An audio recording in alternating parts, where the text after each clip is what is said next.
اعوذ باللہ من الشیطان الرجیم، پناہ مانگتا ہوں میں اللہ کی شیطان مردود سے۔ بسم اللہ الرحمن الرحیم، شروع اللہ کا نام لے کر جو بڑا مہربان نہایت رحم والا ہے۔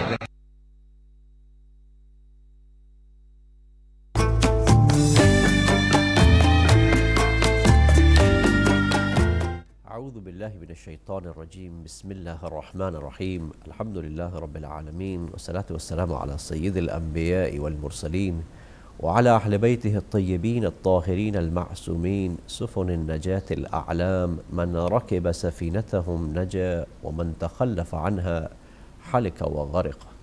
محترم ناظرین اور سامعین کرام، السلام علیکم ورحمۃ اللہ وبرکاتہ۔ پروگرام ہدایت میگزین کے ساتھ ایک مرتبہ پھر آپ کے سامنے حاضر خدمت ہے، اور پروگرام کا ابتدا اللہ سبحانہ وتعالیٰ کے خوبصورت نام سے کرتے ہوئے آئیے چلتے ہیں آج کے دن کی دعا، اور اس کے بعد پروگرام کو باقاعدہ کا آغاز کریں گے انشاءاللہ۔ الرحیم، بسم اللہ الذی لا ارجو الا فضلا ولا اخشى الا عدلا ولا اعتمد الا قوله ولا امسك الا بحبله بك استجير يا ذا العفو والرضوان من الظلم والعدوان ومن غير الزمان وتواتر الأحزان وطوارق الحدثان ومن انقضاء المدة قبل التأهب والعدة وإياك أسترشد لما فيه الصلاح والإصلاح وبك أستعين فيما يقترن به النجاح والإنجاح وإياك أرغب في لباس العافية وتمامها وشمول السلامة ودوامها وأعوذ بك يا رب من همزات الشياطين وأحترز بسلطانك من جور السلاطين فتقبل ما كان من صلاتي وصومي واجعل غدي وما بعده أفضل من ساعتي ويومي وأعزني في عشيرتي وقومي واحفظني في يقظتي ونومي فأنت الله خير حافظا وأنت أرحم الراحمين اللهم إني أبرأ إليك في يومي هذا وما بعده من الآحاد من الشرك والإلحاد وأخلص لك دعائي تعرضا للإجابة وأقيم على طاعتك رجاء للإثابة فصل على محمد خير خلقك الداعي إلى حقك وأعزني بعزك الذي لا يضام واحفظني بعينك التي لا تنام واختم بالانقطاع إليك أمري وبالمغفرة عمري إنك أنت الغفور الرحيم برحمتك يا أرحم الراحمين. وصلى الله على خيرته من خلقه محمد وآل بيته الطيبين الطاهرين.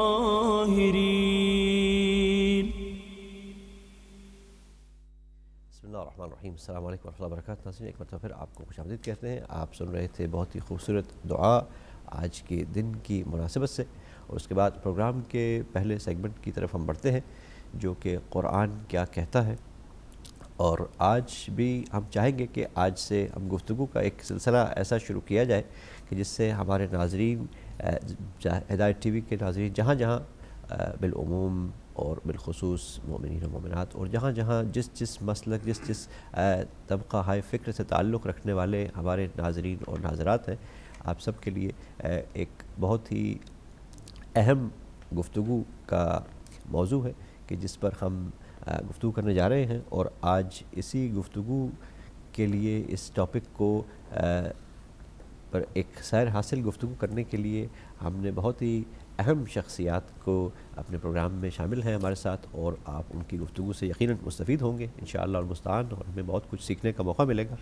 اور آپ کو بھی انشاءاللہ ہم چاہیں گے، دعوت دیں گے کہ آپ بھی اپنے خیالات کا اظہار ضرور فرمائیے گا پروگرام میں، کیونکہ بہت ہی اہم موضوع ہے، ہر انسان کی زندگی سے وابستہ یہ موضوع.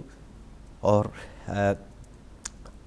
ہمارے ساتھ جو شخصیات موجود ہیں پروگرام میں، آپ ہم سب کی جانی پہچانی شخصیت جناب ڈاکٹر سید طالب وارث صاحب، السلام علیکم ورحمۃ اللہ وبرکاتہ. وعلیکم السلام ورحمۃ اللہ. آپ کا بہت شکریہ آپ کی تشریف آوری کا. ان کے برابر تشریف فرما ہے آپ سب کی جانی پہچانی شخصیت جناب حجت الاسلام والمسلمین مولانا سید سجاد حسین نقوی صاحب قبلہ، السلام علیکم ورحمۃ اللہ وبرکاتہ. وعلیکم السلام ورحمۃ اللہ. اور ناظرین، جیسا کہ آپ متعارف ہوئے ہماری مہمان شخصیات سے، اور آج کا موضوع بہت ہی اہم ہے. آپ اپنی اسکرین پر بھی دیکھ پائیں گے بہت جلد ہی کہ ہم چاہتے ہیں کہ آپ اس بات پر آج کچھ گفتگو ہو جائے کہ ہمارے نزدیک، آپ کے نزدیک، ہم سب کے نزدیک زندگی کی حقیقت کیا ہے.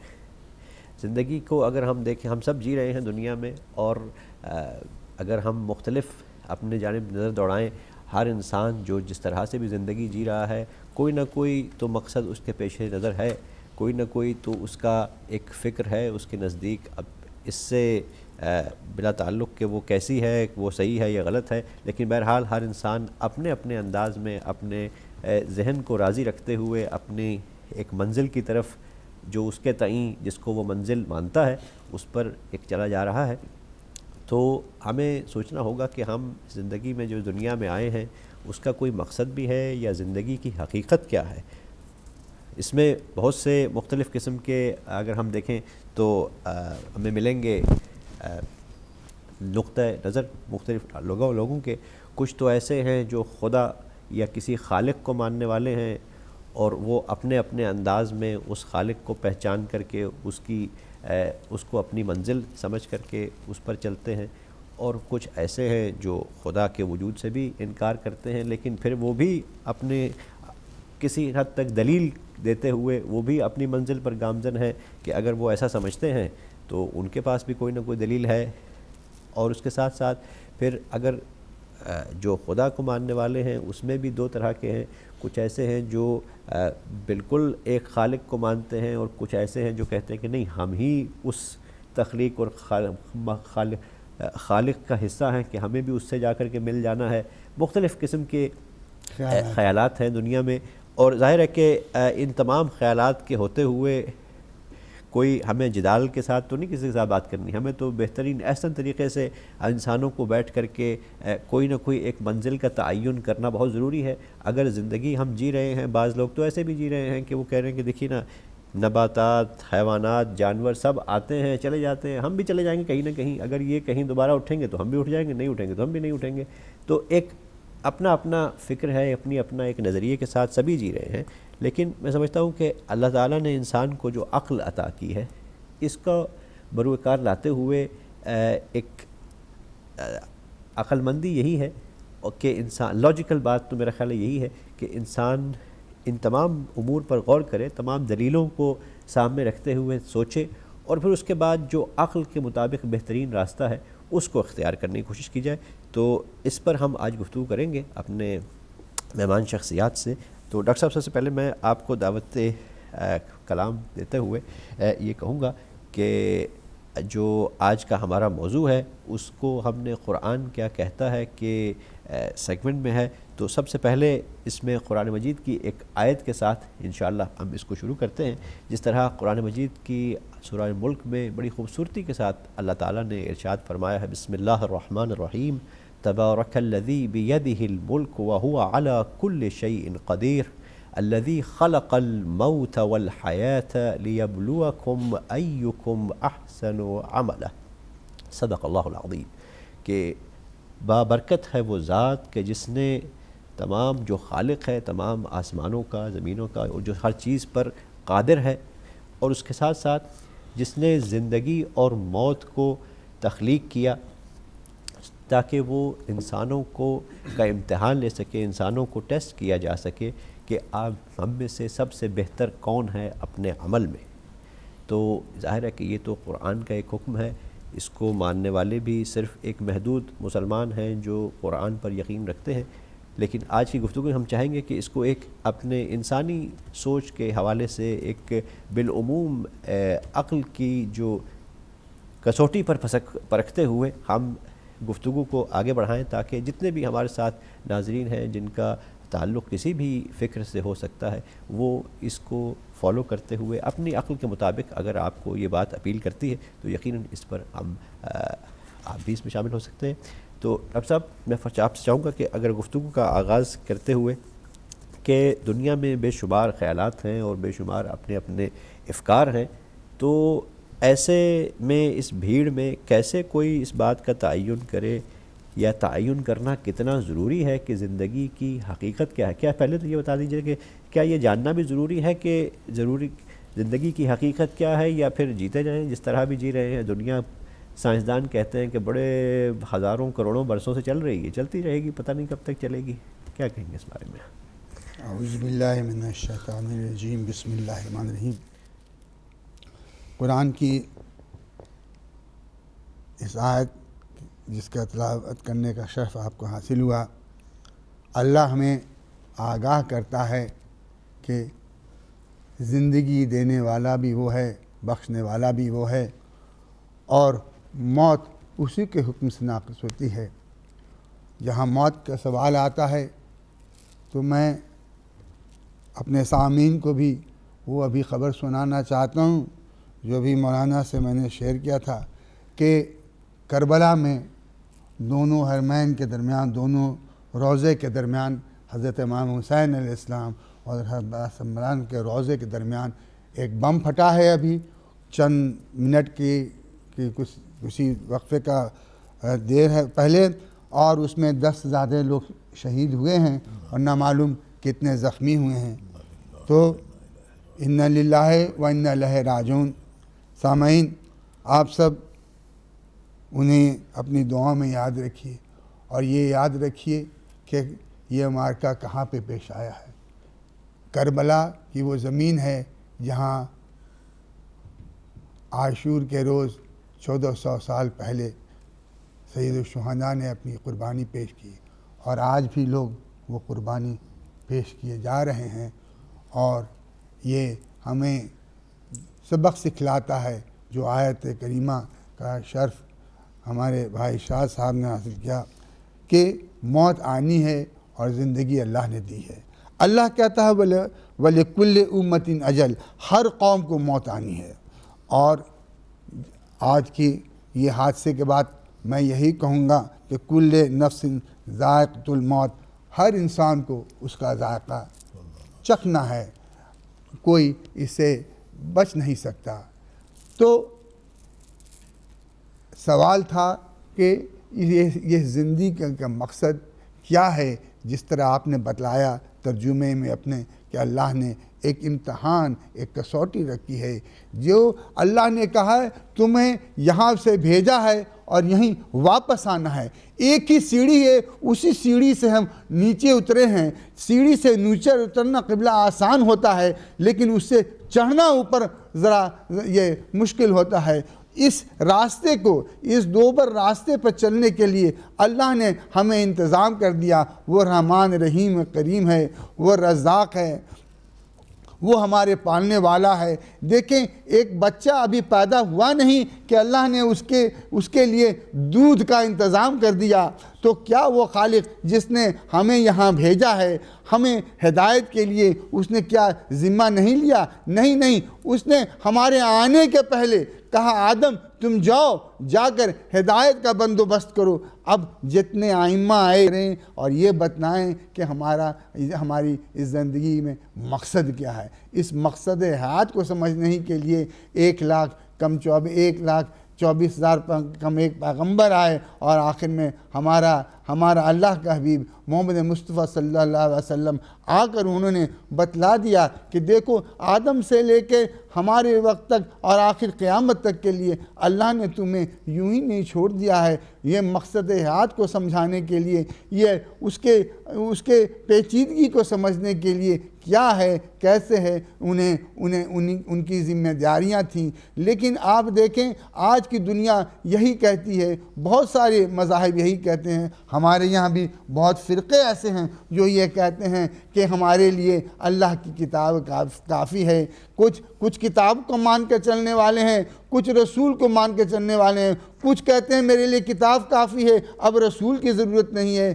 ہم یہی کہتے ہیں کہ اللہ نے آخر وقت تک کے لیے انتظام کر رکھا ہے۔ جب حضرت ابراہیم علیہ السلام کو نبوت ملی انہوں نے شکر ادا کیا، رسالت ملی شکر ادا کیا، لیکن جب امامت کا وقت آیا تو یہی کہا کہ پروردگار کیا ہماری امت میں امامت رہے گی، یہی دعا مانگی، یہی التجا کی۔ اس امامت کا مقصد وہ سمجھ رہے تھے کہ کیا ہے، لیکن اللہ نے یہی کہا کہ ہاں ہوگی، شرط یہ ہے کہ ظالموں میں نہیں جائے گی۔ اب ہمیں پتہ چلا کہ یہ امامت، یہ ہدایت کا راستہ ان کے ذمے سپرد کر گیا جو کہ وہ نوری ہستیاں ہیں، جنہیں پہلے ہی علم سے اللہ نے نوازا اور بتلا دیا کہ دیکھو ایک کتاب جو ہے ظاہر ہے، ایک باطن ہے۔ یہ کتاب جو تم پر بھیجا ہے، تمہارے سامنے بھیجا ہے، اس حدیث میں کہا گیا ہے اس باطن کے 7 اور باطن ہیں اور اس 7 باطن کے 70 اور باطن ہیں۔ تو ہمارا عقل و شعور اتنا نہیں ہے کہ ہم انہیں سمجھ سکیں۔ اسی ہدایت کے ذمے کے لیے ہمارے ائمہ آئے، اور جب ہمارے ائمہ آئے، جب مولا کائنات کو غدیر قوم میں یہ کہا کہ من کنت مولا فہذا مولا کا اعلان کر دیا گیا، تبھی یہ واضح ہو گیا کہ ہاں اب دین مکمل ہو گیا۔ تو مقصد دین ہم مختصر میں ہی کہیں گے کہ انہی سے سمجھ سکتے ہیں، بغیر ان کے دکھائے ہوئے راستے پر ہم اس سیڑھی کو سمجھ کر اوپر چڑھ کر جنت تک ہرگز نہیں پہنچ سکتے ہیں۔ بہت شکریہ ڈاکٹر صاحب۔ اور گفتگو کے سلسلے کو آگے بڑھاتے ہوئے ناظرین آپ نے بھی گفتگو سماعت فرمائی، اور قبلہ جس طرح ڈاکٹر صاحب نے بھی فرمایا کہ آج جس دور میں ہم جی رہے ہیں وہاں ہر کوئی زندگی کا اپنا ہی ایک مقصد بیان کر رہا ہے۔ اس کی ایک بالکل تازہ مثال آپ کے سامنے کہ بعض ایسے بھی فکر اور سوچ ہے کہ جو انسانوں کو مارنے کے بعد، یہ جو کربلا میں آپ نے بتایا کہ بین الحرمین جو ابھی واقعہ ہوا بالکل تازہ کہ جس میں تقریباً 10 سے زیادہ لوگ زخمی اور شہید ہوئے، تو کچھ ایسی فکریں ہیں جو لوگوں کو مار کر کے سمجھ رہی ہیں کہ شاید یہ ہم زندگی حاصل کر رہے ہیں، یہ زندگی کا مقصد حاصل کر رہے ہیں۔ اور اسی کو اگر تھوڑا سا آگے لے کر کے بڑھیں تو بعض جو بالعموم انسان ہیں اکثر تو اس سوچ سے پر زیادہ توجہ نہیں دیتے، وہ زندگی کے اس سفر میں آگے گامزن ہے۔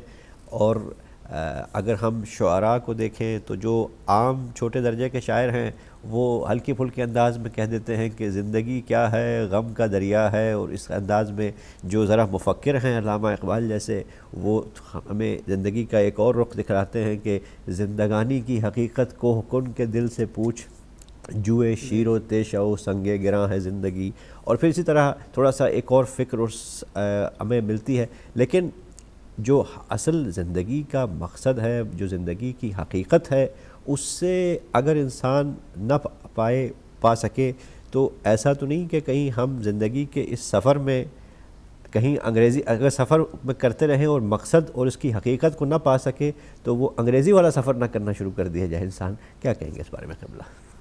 اعوذ باللہ من الشیطان الرجیم، بسم اللہ الرحمن الرحیم. اما بعد، جو آپ نے آیا شریفہ تلاوت فرمائی، تبارک الذی بیدہ الملک وہو علی کل شیء قدیر الذی خلق الموت والحیات لیبلوکم ایکم احسن عملا. آپ عنوان زندگی پہ گفتگو فرما رہے ہیں، اور زندگی یہ ایک ایسا وسیع اور عریض موضوع ہے کہ جسے چند لمحوں اور چند دقیقوں پہ بیان کرنا ممکن نہیں ہے.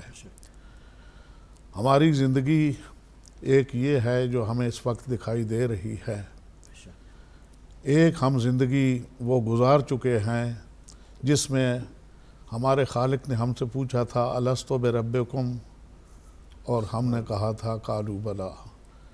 وہ نہ آپ کو یاد ہے منظر، نہ ہمیں یاد ہے، اس لیے کہ وہ انتہائی روحانی اور عالم زر میں ہمارے خالق کے ساتھ ہمارا ایک معاہدہ تھا، اور وہ زندگی ہم اس دور کی گزار رہے تھے. پھر جب اس زندگی میں آئے، یہ ایک دوسری زندگی ہے. یہ ولادت سے شروع ہوتی ہے اور نکارہ موت پہ اس کا اختتام ہوتا ہے. پھر ایک تیسری زندگی شروع ہو جاتی ہے جس کا نام ہے برزخ کی زندگی. وہ آدمی کے مرنے سے لے کے قیامت تک کی ہے. اور پھر اس کے بعد چوتھی زندگی شروع ہوتی ہے، جو وہ سور پھونکنے کے بعد جب سارے اپنے اپنے قبروں سے اٹھ کے آئیں گے تو اپنے اعمال کے بدلے میں وہ اپنا اپنا انجام پائیں گے. کوئی جنت کی طرف مستحق ہوگا تو جنت کی طرف سدھارے گا. کسی نے اگر اس معاملے کو نہیں سمجھا تو اسے کوئی زبردستی تو نہیں، وہ اپنے پیروں سے چل کے جہنم میں جائے گا، اس لیے کہ اس نے وہ کام ہی ایسے کیے ہیں جس کے بدلے میں اس کو یہی انعام ملنے والا تھا. جس زندگی ظاہر ہے وہ جو زندگی گزر چکی ہماری، ہم اس پہ زیادہ بحث نہیں کر سکتے. جو آنے والی ہے اسے بھی ہم کتابوں میں اور احادیث میں اور آیات اور تفاسیر کی روشنی میں ظاہر ہے ابھی ہم اس زندگی میں داخل نہیں ہوئے. یہ جو زندگی ہے جو اس وقت ہم جس کو انجوائے کر رہے ہیں، یہ خلاق کی طرف سے ایک امانت ہے جو ہم دنیا میں جب بھیجے گئے تو اس وعدے کے ساتھ کہ میں تمہیں انسان اور بالکل انوسنٹ بے گناہ دنیا میں بھیج رہا ہوں. یہ میری امانت ہے تمہارے پاس جس کا نام ہے زندگی اور انسانیت. جب واپس آؤ تو یہ دونوں چیزیں جو ہیں میرے پاس لے کے آنا. انسان کی زندگی پہ اس کا اختیار نہیں ہے، نہ اس کے آنے پہ اس کا اختیار ہے، نہ ہی اس کے جانے پہ اس کا اختیار ہے. اور وہ آیا ہے تو اپنی مرضی سے آیا بھی نہیں، اور لگتا ہے کہ وہ یہاں اس دارالامتحان میں آنے کے لیے کوئی زیادہ خوش بھی نہیں تھا. اسی لیے شاید جب آیا ہے تو روتا ہوا آیا ہے، مگر جب اس دنیا میں آ گیا تو اتنا دل لگا لیا اس دنیا کے ساتھ کہ اب جانے کو جی نہیں چاہ رہا. اور اب یہ ہے کہ ہر لمحہ یہی فکر ہے کہیں وہ وقت آ نہ جائے. مگر وہ وقت لا یستاخرون ساعۃ ولا یستقدمون، ایک لمحہ نہ آگے ہوگا نہ پیچھے ہوگا. زندگی اللہ کی طرف سے امانت ہے، اور یہ ہمارا وجود، ہمارے اعضاء و جوارے، یہ بھی ہمیں صرف انہیں استعمال کرنے کی اختیار اور اجازت دی گئی ہے. انہیں بیچنے کی یا انہیں ڈونیٹ کرنے کی یا انہیں تلف کرنے کا ہمیں حق نہیں ہے. یہ بھی اللہ کی امانت ہے ہمارے پاس.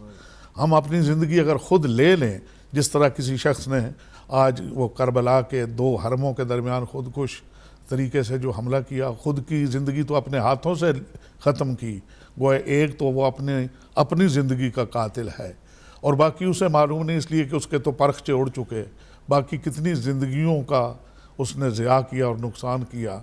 جبکہ ایک مسلمان کو تو یہ وہ تعلیمات میں اس کے ہے کہ جس نے ایک انسان کو زندہ کیا اس نے پوری انسانیت کو زندہ کیا، جس نے ایک انسان کی زندگی چھینی، حق زندگی سے محروم کیا، اس نے پوری انسانیت کا گلا گھونٹ دیا، پوری انسانیت کو اس نے قتل کیا۔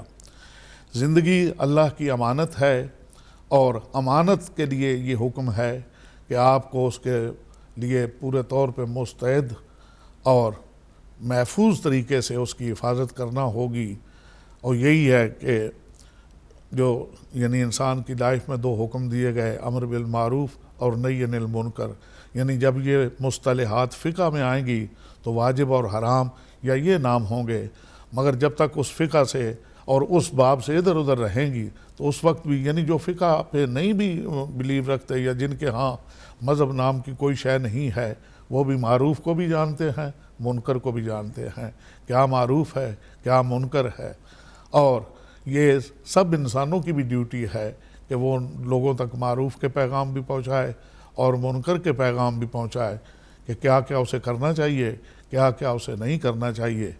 زندگی اللہ کا وہ تحفہ ہے، اللہ کی وہ امانت ہے جو اللہ نے انسان کو اس دنیا میں دے کے بھیجا، اور اس کا ایک ایک لمحہ انسان کے لیے قیمتی قرار دیا۔ یعنی بہت ساری گیمز اور کھیلیں ایسی ہیں جو شریعت نے منع اس لیے کی کہ اس میں کوئی نفع اور نقصان نہیں ہے، اس میں کوئی ذہنی اور دماغی ایکسرسائز بھی نہیں ہے، اس میں کوئی بدنی ایکسرسائز بھی نہیں ہے، مگر چونکہ اس میں وقت ضائع ہوتا ہے، لہذا وقت کا ضائع کرنا بھی یہ بھی ایک زندگی کے ساتھ زیادتی ہے، دھوکہ ہے، اور اس امانت میں ایک طرح کی گویا خیانت ہے۔ تو یہ زندگی، ہاں کبھی ایسا اگر موقع آ جائے، جیسا کہ آپ نے کہا زندگانی کی حقیقت، وہ اس پہاڑ کھودنے والے سے کوئی پوچھے، مگر یہ بھی ایک زندگی کے ہے، کبھی جاں اور کبھی تسلیم جاں ہے زندگی۔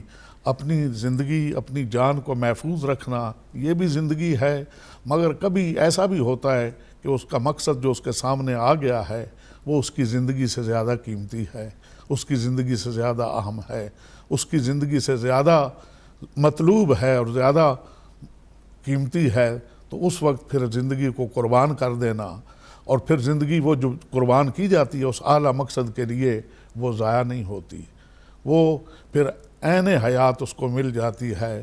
لا تقولوا لمن یقتل فی سبیل اللہ اموات، جو اللہ کی راہ میں اپنی زندگی قربان کر دیتے ہیں انہیں مردہ نہ کہو۔ شہید صرف زندہ ہی نہیں ہوتا بلکہ مرکز حیات بن جاتا ہے، اور جوں جوں مراتب شہداء ایک کے بعد دوسرا اور دوسرے کے بعد دوسرا اس کے بلند ہوتے چلے جاتے ہیں، تو ایسا موقع بھی آتا ہے کہ شہید نہ صرف زندہ ہوتا ہے بلکہ دوسروں کو بھی وہ زندگی کی بھیک عطا کرتا ہے، لوگ اس کے دروازے پہ آ کے زندہ جاوید بن جاتے ہیں۔ اور یہ ہے کہ انسان اپنے آپ کو سمجھے کہ یہ میرے پاس اللہ کی امانت ہے، اور اسے فضول اور بے مقصد اس کا صرف نہ ہو۔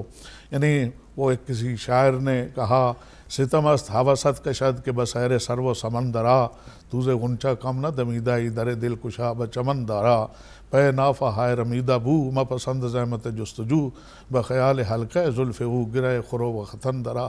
یعنی آپ اپنی زندگی کا ایک ایک لمحہ جو ہے اس کی قیمت محسوس فرمائیں، ایک ایک دقیقہ جو ہے وہ اللہ کا آپ کے پاس ایک قرض ہے، ایک امانت ہے، ایک ادھار ہے، وہ اللہ کی راہ میں صرف کر دیں۔ آپ نے دیکھا جتنے لوگ مراتب پہ پہنچے ہیں، وہ ان کے لیے کسی نے وہ بہت شاندار مصرع کہا، وہ رومی ہو غزالی ہو کچھ بھی ہو، کچھ ہاتھ نہیں آتا بے آہ صبح گائی۔ جب تک وہ صبح سویرے اٹھ کے اپنے معبود کے ہاں آہ فریاد نہیں کرتا، توبہ استغفار نہیں کرتا، اپنے معبود کے ہاں ان لمحات میں اپنی زندگی کو پیش نہیں کرتا، اس وقت تک وہ کسی مرتبے پہ نہیں پہنچ پاتا۔ تو میرا یعنی میں یہ کوئی دوسری تیسری مرتبہ میں یہ لفظ کہنے جا رہا ہوں، یہ اللہ کی امانت ہے، اللہ کے لوگوں کے پاس، انسانوں کے پاس۔ ظاہر ہے جتنی بڑی ہستی کی یہ امانت ہے اتنا ہی اس کا احتیاط، لحاظ اور اس کا پاس بھی ہونا چاہیے۔ بہت شکریہ۔ انشاءاللہ المستعان. آپ نے اپنی گفتگو میں بہت ہی احسن انداز میں مختلف بہت سارے جزوی ٹاپکس کا بھی ذکر کیا آپ نے، جس کو جو آئندہ ہمارے آنے والے پروگرام کے موضوع ٹھہریں گے یقیناً، جس میں سے شہادت ایک بہت ہی اہم موضوع عین زندگی، اس پر ہم انشاءاللہ آنے والے پروگرامز میں مزید گفتگو کریں گے. لیکن آج کے اسی ابتدائی مرحلے میں میں چاہوں گا کہ اس سے پہلے کہ گفتگو میں آپ کی طرف، لیکن ہمارے ساتھ ایک کالر جو ہیں وہ ہمیں جوائن کر چکے ہیں، آپ کی اجازت سے ان کو ہم شامل کرتے ہیں. السلام علیکم ورحمۃ اللہ. وعلیکم السلام جناب شاہ صاحب اور علامہ صاحب کو اور ڈاکٹر صاحب کو مقدمانہ سلام. السلام ورحمۃ اللہ. تو میں آپ کا اور علامہ صاحب کا انتہائی دلی ممنون ہوں کہ انہوں نے میرے لیے دعائی کلمے ادا کیے.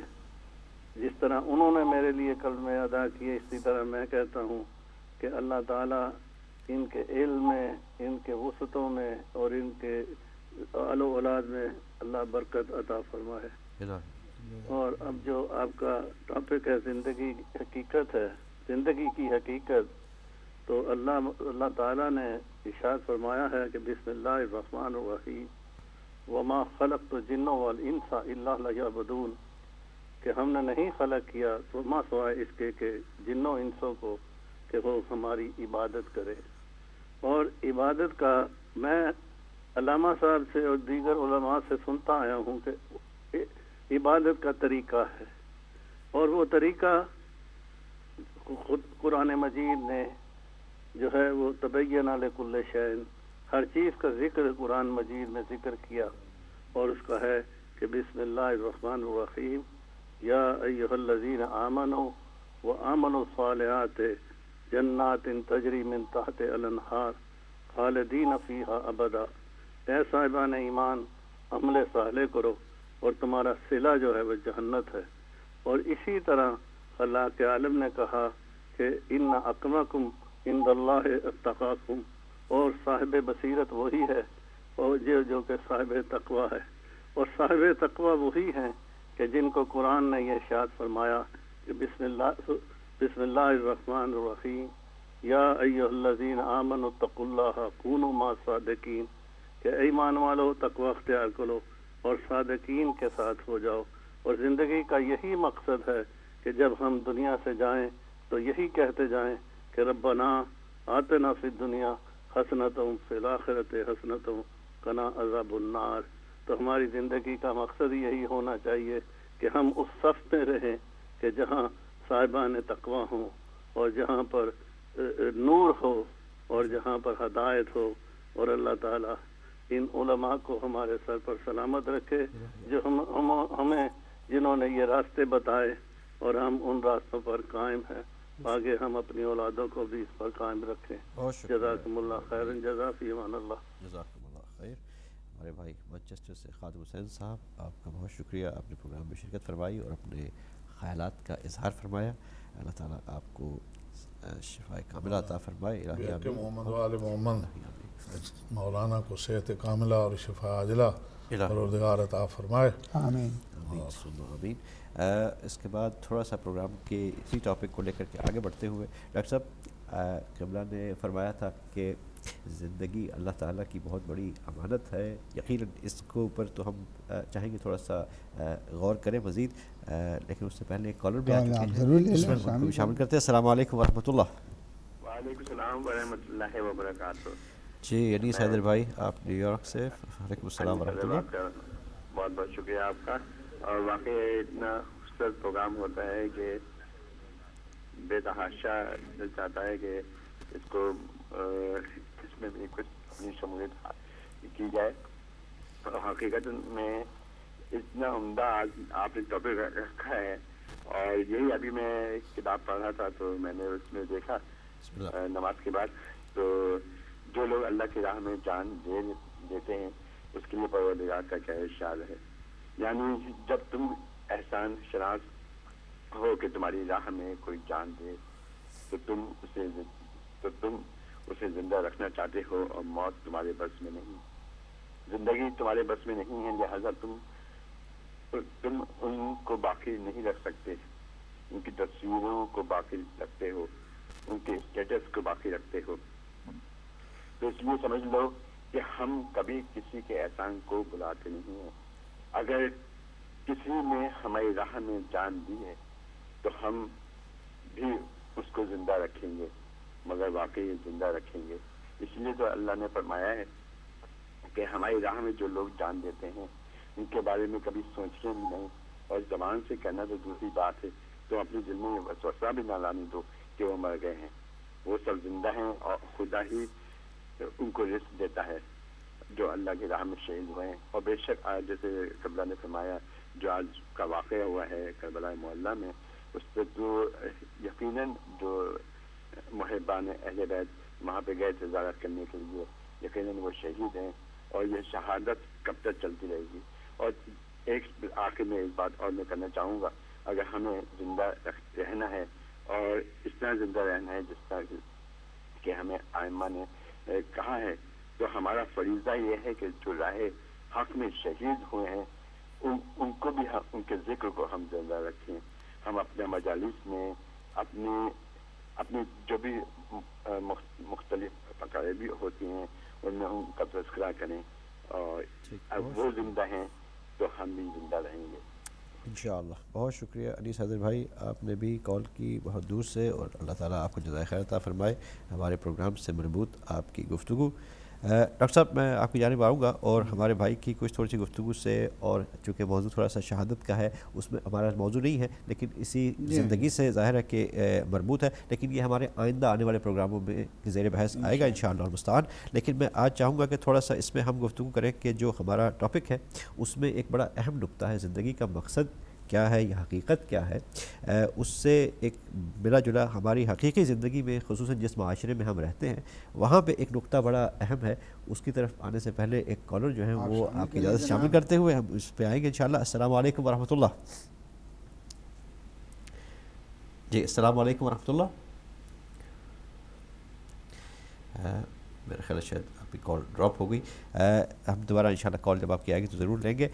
ایک جو نقطہ بہت اہم ہے وہ یہ ہے کہ جس طرح ڈاکٹر صاحب نے بتایا، قبلہ نے بتایا کہ زندگی اللہ تعالیٰ کی طرف سے ایک امانت ہے، اور ہم دیکھتے ہیں کہ جو زندگی میں دنیا میں تحقیق کرنے والے، خصوصاً ظاہر اسٹوڈنٹس کو اگر ہم دیکھیں تو ہمیں نے خود دیکھا ہم نے کہ نوجوان طالب علم یونیورسٹی کے جو ہیں وہ بڑا پسند کرتے ہیں بڑے بڑے جو ایسے با اثر افراد جنہوں نے دنیا میں کوئی نہ کوئی کارنامہ انجام دیا ہو، جیسے مثلاً جیسے اسٹیو جابز ہو گیا، بل گیٹس ہو گیا، یہ اس طرح کی جو زندہ شخصیات ہیں، ان کو دیکھتے ہوئے اپنے تئیں کہ ان کے نزدیک زندگی کا مقصد کیا، حقیقت کیا تھی، انہوں نے زندگی کو کس انداز سے دیکھا، ان کا فلسفہ جاننے کی بہت زیادہ انہیں کوشش ہوتی ہے.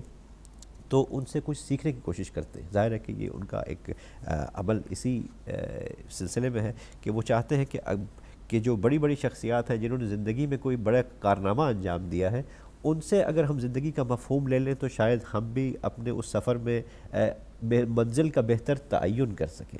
تو میں چاہوں گا آپ سے کہ اس پر میں سوال کو مکمل کرنے سے پہلے ایک کالر کافی دیر سے پھر انتظار کر رہے ہیں، ان کو بھی شامل کریں، پھر میں اپنا سوال ہی مکمل کروں گا آپ سے. آپ ذرا سوچئے اس کے اوپر. السلام علیکم ورحمۃ اللہ. وعلیکم السلام بھائی جی، میں مسز احمد بول رہی ہوں جرمنی سے. جی وعلیکم السلام. پہلے تو میں دونوں شخصیات کے بہت ادب سے سلام پیش کرتی ہوں، اور بہت ہی بہترین طریقے سے یہ علم بانٹ رہے ہیں. پروردگار نے اسی طرح ہمت عطا فرمائے لوگوں کو علم عطا فرمانے کی. اور میرا سوال یہ ہے کہ جو شہادت ہوتی ہے وہ مردوں کے لیے اور طریقے ہیں اور خواتین کے لیے اور طریقے ہیں. چونکہ خواتین پر جہاد فرض نہیں ہے جو تلوار سے جہاد کیا جاتا ہے. میں یہ پوچھنا چاہتی ہوں کہ آیا خواتین کے لیے کون سی ایسی شہادت بہترین ہے کہ وہ بھی وہ حاصل کر کے مردوں کے لیول کی شہادت پہ آ جائیں؟ اس لیے کہ انسان جب اپنے رب سے تعلق قائم کرتا ہے تو اس میں مرد اور عورت کی کوئی فرق نہیں ہے.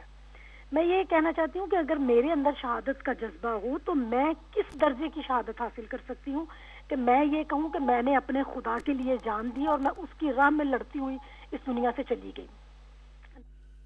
ٹھیک، بہت شکریہ ہماری بہن نے جرمنی سے کال کی، گرچہ آپ کا جو سوال ہے وہ ہمارے آئندہ آنے والے موضوع سے مربوط ہے، لیکن ہم چاہیں گے کہ اور سوال آ جائیں گے تو پھر دیکھی جائے گی، فی الحال تو اس کا بھی جواب انشاءاللہ ڈاکٹر صاحب اپنے قبلہ سے ضرور آپ کو لے کر کے دیں گے۔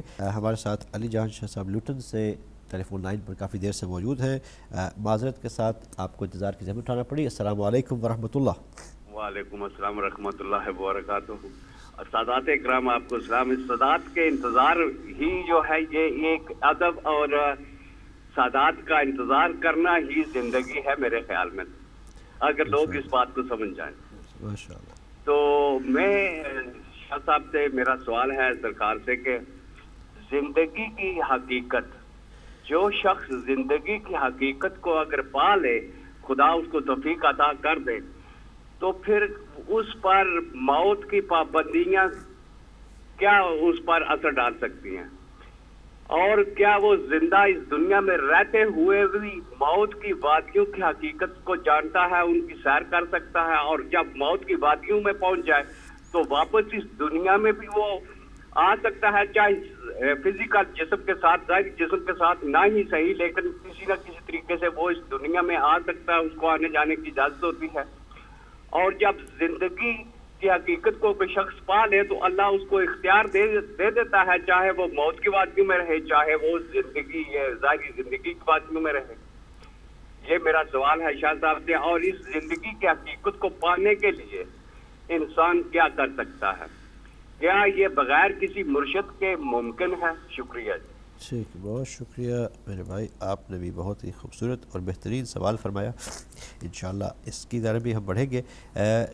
قبلہ میں آپ کی جانب گفتگو کو بڑھاتے ہوئے کہ ایک بہت اہم نقطہ جو ہمارے معاشرے میں پایا جاتا ہے، خصوصاً جس معاشرے میں ہم رہتے ہیں، آپ نے فرمایا کہ زندگی موت اللہ تعالیٰ کی امانت ہے، لیکن بہرحال ہر ذی روح کو جانا ہے جو یہاں آیا ہے اس دنیا میں۔ سیڑھی اترنا تو بڑا آسان تھا، چڑھنا مشکل ہے آگے جانے کے لیے، لیکن بہرحال ہر انسان یہ جانتا ہے کہ اسے یہاں سے جانا ہے۔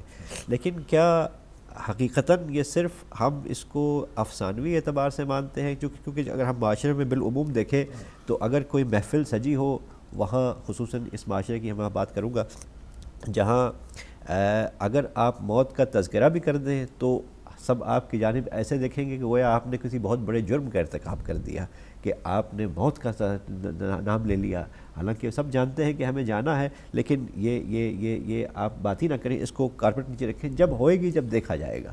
اس کے بارے میں آپ کیا فرماتے ہیں قبلہ؟ پہلے تو میرے خیال میں زندگی اور حیات ہی کی بات ہو جائے۔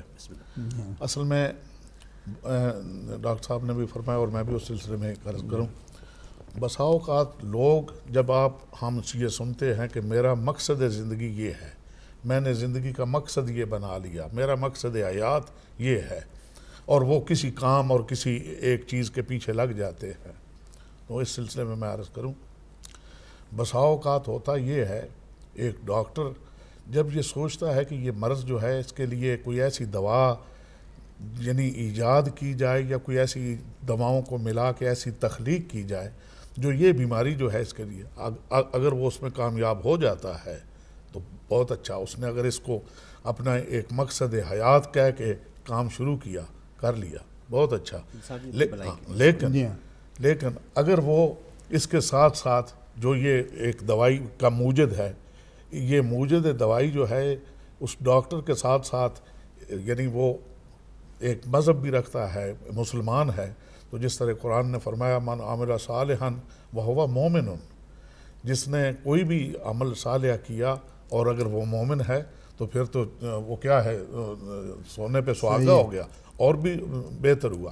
لیکن اگر کسی نے کسی اچھے مقصد کے لیے یہ کہا تو وہ میں سمجھتا ہوں کہ اتنی بری بات نہیں، اس نے زندگی کو بھی اتنا ہی سمجھا اور سفر بھی اتنا ہی اپنے لیے اس نے طے کر لیا۔ اور بسا اوقات یہ بھی ہوتا ہے کہ لوگ کسی عجیب سے مقصد کے لیے، تاریخ میں ایک واقعہ ملتا ہے، ہارون رشید کے دربار میں ایک شخص لایا گیا اور وہ کہا کہ یہ کمال جو ہے رکھتا ہے۔ کیا کمال بھئی یہ رکھتا ہے؟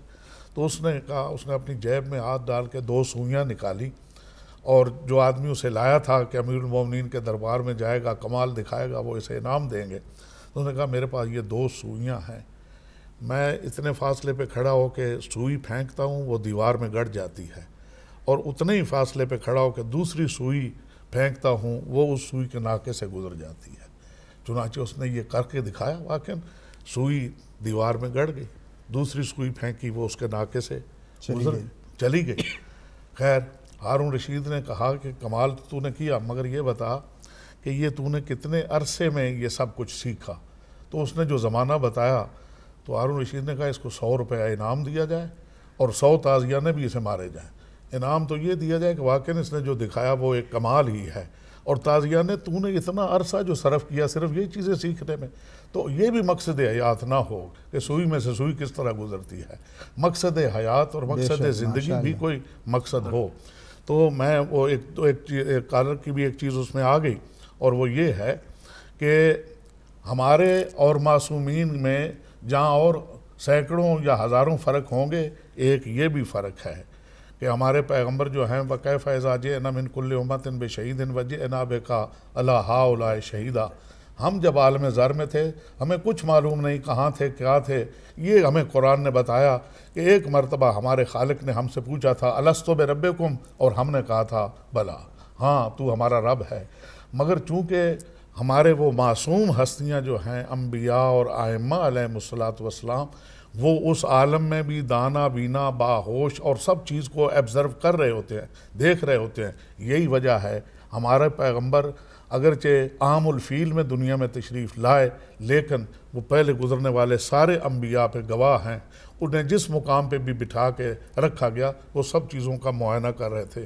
یہی حال ہوتا ہے معصومین کا، اس دنیا میں آئے وہ پھر سب کچھ جانتے ہیں، اور جب اس دنیا سے چلے جائیں گے یعنی عالم برزخ میں ہوں گے، جب ہمارے لیے عالم برزخ ہوگا، وہ عالم برزخ میں بھی اپنے وہ جو ڈیوٹیز ہیں وہ دے رہے ہوں گے، کائنات کا مشاہدہ کر رہے ہوں گے، اپنے بعد آنے والوں پہ بھی تو وہی گواہ ہیں، اور گزشتگان پہ بھی وہی گواہ ہیں۔ وہ سب کے اعمال جو ہیں اور سب کی جو گواہی مطلوب ہے وہ اس کا معائنہ اور مشاہدہ فرما رہے ہیں۔ اسی طرح وہ عرصہ معاشر میں بھی آ جائیں گے۔ اور ایک کسی نے پوچھا کہ یہ ہاں زندگی کا مقصد، ایک زندگی کا مقصد ہے میری زندگی ہے، میں اس کے لیے کوئی مقصد تجویز کروں، ایک میری زندگی کا مقصد ہے جو جس نے مجھے زندگی دی ہے وہ کوئی مجھے مقصد بتائے کہ یہ تجھے اس لیے دی گئی ہے۔ وہ بہت اچھا انہوں نے ارشاد فرمایا جن مولانا صاحب نے کال کیا تھا کہ بھیجے تو اس لیے گئے ہیں، وَمَا خَلَقْتُ الْجِنَّ وَالْإِنسَ إِلَّا لِيَعْبُدُونَ، ہم نے جنوں کو اور انسانوں کو صرف اس لیے پیدا کیا ہے کہ وہ ہماری عبادت کریں، بھیجے عبادت کے لیے گئے ہیں۔ اور بعض یعنی تفاسیر میں آیا لیعبدون کی تفسیر میں لیعرفون، تاکہ وہ ہمیں پہچانیں۔ اب مشکل یہ ہے کہ پہچان ہو یا عبادت ہو، وہ اس وقت تک ممکن ہی نہیں جب تک کہ اس عبادت کا خوشنودی اور رضامندی پروردگار کا ہمیں علم نہ ہو۔ تو یہ علم ہم کہاں سے حاصل کریں گے؟ کس طرح اے معبود تیری عبادت کریں؟ معبود تو اپنی عبادت یعنی اگر کوئی کہے کہ جی ہم قرآن مجید پڑھ کے عبادت سمجھ لیں گے، قرآن مجید میں لفظ صلاۃ کئی مرتبہ آیا، مگر اس صلاۃ کا یہ معنی کہ تکبیرت الاحرام سے شروع ہو اور اس کے بعد قرات ہو، اس کے بعد رکوع ہو، اس کے بعد سجدے ہوں، اس کے بعد تشہد ہو، اس کے بعد سلام ہو، یہ تو کسی ایک صلاۃ کا بھی معنی نہیں ہے۔ ساری عرب ڈکشنری جمع ہو جائے تو یہ معنی آپ کو نہیں ملے گا جو آپ ظہرین کی صورت میں، مغربین کی صورت میں آپ مسجد میں گھر پہ پڑھتے ہیں۔ صلاۃ کا وہ معنی ڈکشنری سے آپ کو نہیں ملے گا جب تک کسی ایسے الہی نمائندے نے ہمیں نہ بتایا ہو جس نے اللہ سے براہ راست وہ حکم لیا اور ہم تک حکم پہنچایا۔ ایک یہ فرق ہے بنیادی ہمارا اور ہمارے آقایان کا اور ہمارے راہبر اور ہمارے معصومین ائمہ اور انبیاء علیہم السلام۔ وہ براہ راست احکام اللہ سے لیتے ہیں اس لیے کہ وہ اتنی لطیف مخلوق ہیں، وہ احکام لے سکتے ہیں، اور ہم اپنی کوتاہی اور کمی کے برابر اللہ سے احکام نہیں لے سکتے۔ اسی لیے قرآن مجید میں یہ ارشاد آپ کو ملے گا، مَن یُطِعِ الرَّسُولَ فقد اطاع اللہ، جس نے رسول کی اطاعت کی اس نے اللہ کی اطاعت کی۔ حالانکہ اطاعت اللہ اپنی کروانا چاہتا ہے، اور آیت پہلے میں پڑھ چکا آپ کے سامنے، ما خلقت الجن والانس الا لیعبدون، اطاعت اور عبادت وہ اپنی ہی کروانا چاہتا ہے، مگر ساتھ بتا دیا من یطیع الرسول فقد اطاع اللہ. اور اس کے برعکس آپ کو پورے قرآن میں نہیں ملے گا کہ جس نے اللہ کی اطاعت کی اس نے رسول کی. یہی ملے گا جس نے یہ فیصلہ ہے کہ جس نے رسول کی اطاعت کی اس نے اللہ کی اطاعت کی. اس لیے کہ احکام اور وہ جو اطاعت کا طریق ہے یا وہ اطاعت کیوں کر ہو، اس میں کیا کیا، یعنی حج ہے تو وہ مناسک کیا ہیں، کتنے، وہ طواف کس طرح کیا جائے، سعی کس طرح کی جائے، نماز ہے تو اس کے ارکان اور اس کے وہ مختلف جو صورتیں ہیں کہ رکوع ہو تو کس طرح رکوع ہو، ذکر رکوع ہو تو کیا ہو، سجدہ تین ہوں تو کس طرح ہوں، اور ذکر سجدہ ہو تو کیا ہو، تشہد. تو یہ سب کچھ جو ہے یہ جب تک کسی ایسی ہستی نے نہ بتایا ہوتا جو اللہ سے براہ راست احکام لے سکتی ہے، تو ہم کسی لغت اور ڈکشنری کی مدد سے صلاۃ کا یہ معنی کبھی نہ سمجھ پاتے. تو ہماری زندگی کا وہ مقصد جس کے لیے خلاق نے ہمیں بھیجا وہ تو یہ ہے کہ آپ رزق کمانے کے لیے نہیں بھیجے گئے، رزق ہم نے گارنٹی دے رکھی ہے. قرآن مجید میں ایک مقام پہ ارشاد ہوتا ہے لا تقتلوا اولادکم من خفیہ املاک، کہ اپنے اولادوں کو اولاد کو یعنی بھوک کے یا رزق یا روزی کی وجہ سے خبردار، ہم تمہیں بھی رزق دیتے ہیں، انہیں بھی ہم رزق دیں گے. شکم مادر میں ہم نے رزق کا، اور ایک حدیث میں آتا ہے کہ آدمی جتنا موت سے بھاگتا ہے موت اس کے پیچھے پیچھے ہی ہے، اتنا اگر رزق سے بھاگے تو رزق جو ہے وہ بھی اس کے پیچھے پیچھے ہی آئے گا. صرف وہ اپنے آپ کو ذرا بے نیاز تو رزق کے کر کے دیکھے اور اسی کا نیاز مند ہو جائے جس نے بھیجا ہے دنیا میں، اور کہ معبود تو نے زندگی دی، اس کا ایک ایک لمحہ تیری خوشنودی میں گزرنا چاہیے، تیری، اور ایک ایک لمحہ جو ہے اسے، یعنی آپ زیادہ سے زیادہ اوقات جو ہیں وہ خوشنودی پروردگار. آج کون ہے جو صبح اٹھ کے ٹوتھ پیسٹ نہیں کرتا، صبح اٹھ کے قوم کنگھی نہیں؟ اگر یہی دو کام جو ہیں ٹوتھ پیسٹ کرتے وقت نیت اور ارادہ یہ ہو کہ چونکہ یہ پیغمبر کی سنت ہے، ٹوتھ پیسٹ بھی ہو جائے گا اور ایک سنت، اور وہ قرب پروردگار کا بھی ایک ذریعہ بن جائے گا، وہ عمل آپ کا اعمال صالحہ میں شامل ہوگا. کنگھی بالوں میں کرنا تو کرتے ہیں کنگھی، مگر اگر اس ارادے اور اس انٹینشن سے وہ کنگھی کرے کہ کنگھی کرنا سنت پیغمبر ہے تو وہ آپ کا ایک عمل شامل ہو جائے گا. آپ مسجد میں روز جاتے ہیں، مسجد سے آتے ہیں، مگر مسجد میں قدم رکھنے سے پہلے اگر یہ نیت ہو کہ پیغمبر نے فرمایا جو مسجد میں داخل ہو وہ یہ پڑھے، آپ صرف اتنا کر دیں کہ ہم حکم پیغمبر کی تعمیر کرتے ہیں، یعنی آپ اپنی زندگی کا ایک ایک لمحہ، یعنی حد یہ ہے آپ پیار کرتے ہیں، اپنے بچے کا منہ پہ بوسہ دیتے ہیں، اگر یہ بھی آپ سنت پیغمبر اور حکم الہی سمجھ کے کر رہے ہوں تو یہ بھی ایک درجہ اور ثواب کا اعمال، وہ کیا نام اعمال میں ایک طریقہ، ایک چیز ایڈ ہو جائے. اور ویسے اگر سارا دن آپ اپنے بچے کو پیار کرتے رہے کون آپ کو منع کرے گا، وہ آپ کی فطرت بھی ہے، مگر فطرت کے ہر عمل کے اوپر آپ اجر کا تقاضا کر سکتے ہیں. یہ ہے اس زندگی دینے والے کا مقصد زندگی کہ انسان قدم اٹھائے. پیغمبر کے لیے تو فرمایا کہ میں اس وقت تک قدم بھی نہیں اٹھاتا جب تک کہ مجھے وحی پروردگار نہ ہو، میں اس وقت تک زبان کو لکنت نہیں، زبان کو جنبش نہیں دیتا جب تک کہ مجھے وحی پروردگار نہ ہو. وما ینطق عن الہویٰ ان ہوا الا وحی یوحیٰ. انسان کو اگر یہی صرف سوچے کہ میں جو بات کرنے جا رہا ہوں اس سے اللہ میرا خوش ہوگا یا ناراحت ہوگا، یہ خوشنودی پروردگار کی باعث بنے گی یا ناراحتی و ناراضگی پروردگار کی باعث بنے گی، تو یہی اس کا عمل جو ہے اعمال صالحہ بھی ہوتا جائے گا اور زندگی کی مقصد اور غرض بھی ہوتا چلا جائے گا. بہت شکریہ اللہ، آپ نے بہت ہی مفصل انداز میں ہمارے پروگرام کے اس جو ٹاپک ہے آج کا اس کو سمیٹتے ہوئے اور اس میں بہت سارے جو سوالات اٹھے تھے ان کے بھی جوابات دیتے ہوئے ہم نے گفتگو کے سلسلے کو آگے بڑھایا. ڈاکٹر صاحب میں آپ کی جانب آؤں گا اور چاہوں گا کہ اس بریک پہ جانے سے پہلے کچھ ہمارے پاس ہیں 5-7 منٹ، تو اس میں چاہوں گا کہ جو سوال میں نے قبلہ کے سامنے رکھا تھا اس کو تھوڑا سا میں آپ کے سامنے بھی رکھتا ہوں کہ بالعموم انسانوں کی جو اکثریت ہے وہ موت سے بہت ڈر کے رہتی ہے، موت کے ذکر کو بھی نہیں کرنا چاہتی. اس کا مطلب ہے کہ زندگی کی حقیقت کو ہم نے بہت محدود کر لیا ہے کہ ہم صحیح طرح سے پا نہیں سکے کہ کیا صرف یہی زندگی ہے جو ہم دیکھ رہے ہیں، یا یہ کتنی شارٹ سائٹڈنس ہے انسان کی. کیا کہیں گے اس بارے میں؟ موت سے ہم لوگ اس لیے ڈرتے ہیں، گھبراتے ہیں، اس لیے اس دنیا سے کو چھوڑنا نہیں چاہتے ہیں. اس کی لگاؤ اتنی ہو گئی ہے کہ موت کی بات آئی اور ہم گھبرا گئے. جس طرح قبلہ نے کہا موت سے ہم بھاگ نہیں سکتے ہیں. جتنی تیزی سے بھاگیں گے ٹھیک اتنی ہی تیزی سے موت ہمارے سامنے آئے گی. ایک دفعہ حضرت سلیمان علیہ السلام کے پاس ایک شخص آیا, کہا کہ قبلہ ملک الموت ہمارے پاس آیا تھا, بڑا ناراض تھا اور میں پریشان ہوں, کچھ کیجئے. کہا کیا کریں؟ کہا کہ مجھے یہاں سے کہیں بہت دور بھیج دیجئے. کہاں بھیج دیں؟ کہا ہند بھیج دیجئے. اس نے اصرار کیا. انہوں نے اسے یہ ابر کو بلایا, کہا کہ اسے تم ہند تک پہنچا دو. وہ ہند چلا گیا.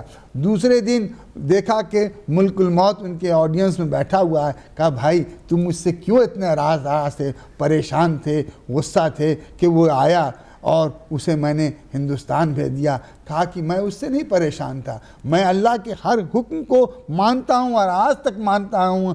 جہاں بھی ہوتا ہے اللہ کہتا ہے کہ فلاں کے روح کو فلاں جگہ قبض کرو, میں قبض کر لیتا ہوں جا کر کے. لیکن جب اللہ نے کہا کہ اس کی روح کو قبض ہندوستان میں کرو اور اسے آپ کے پاس پایا تو میں پریشان تھا کہ آج پہلی دفعہ یہ مرتبہ ہوگا کہ اللہ کہہ رہا ہے کہ اس کی روح فلاں جگہ قبض کرو, لیکن یہ یہاں بیٹھا ہوا ہے. آپ نے چونکہ میرا کام آسان کر دیا اس لیے میں نے ہندوستان میں جا کر اس کی روح کو قبض کر لیا. تو موت سے وہ ڈرتا ہے جو حقیقت موت سے آشنا نہیں ہو. جب وہ موت کی پہچان ہو جاتی ہے تو وہ سمجھ جاتا ہے کہ یہ دنیا فانی ہے, اس لیے کہ یہ اللہ نے کہا یہ پانی کے بلبلے کی طرح ہے, کب کس کے پاس آئے گی. ایک ڈاکٹر کی حیثیت سے انہی ہاتھوں سے میں نے ایک نیو بورن بیبی سے بس ابھی پیدا ہوئے بچے کا ڈیتھ سرٹیفکیٹ لکھا ہے, ایک نوجوان کا بھی لکھا ہے, ایک ضعیف کا بھی لکھا ہے. کس کی باری کب آئے گی کوئی نہیں جانتا ہے, لیکن کوئی سننا نہیں چاہتا ہے, نہ جاننا چاہتا ہے. جب ہم بھی کسی کے لیے دعائیں کرتے ہیں, دعائیں خیر کرتے ہیں تو بڑی لمبی عمر کی دعائیں کرتے ہیں. اگر یہ دعا کریں کہ اس کو ایسی زندگی عطا کرے جو کہ اللہ کی ہدایت کے مطابق ہو, زندگی بھر ہم رزق, جیسے قبلہ نے کہا, رزق حاصل کرنے کے لیے پریشان رہتے ہیں. اللہ نے دو چیز کا ذمہ خود اپنے اختیار میں رکھا ہے, کسی کو نہیں دیا ہے. ایک ہے رزق اور ایک ہے موت, دونوں کو اپنے قبضے میں رکھا ہے. اور اسی دونوں کو ہم چاہتے ہیں کسی طرح ہم اسے اپنے قبضے میں کر لیں. نہ ہم موت کو اپنے قبضے میں کر سکتے ہیں, نہ رزق کو اپنے قبضے کرتے ہیں, اس لیے کہ اس کا اختیار اللہ کے ہاتھ میں ہے.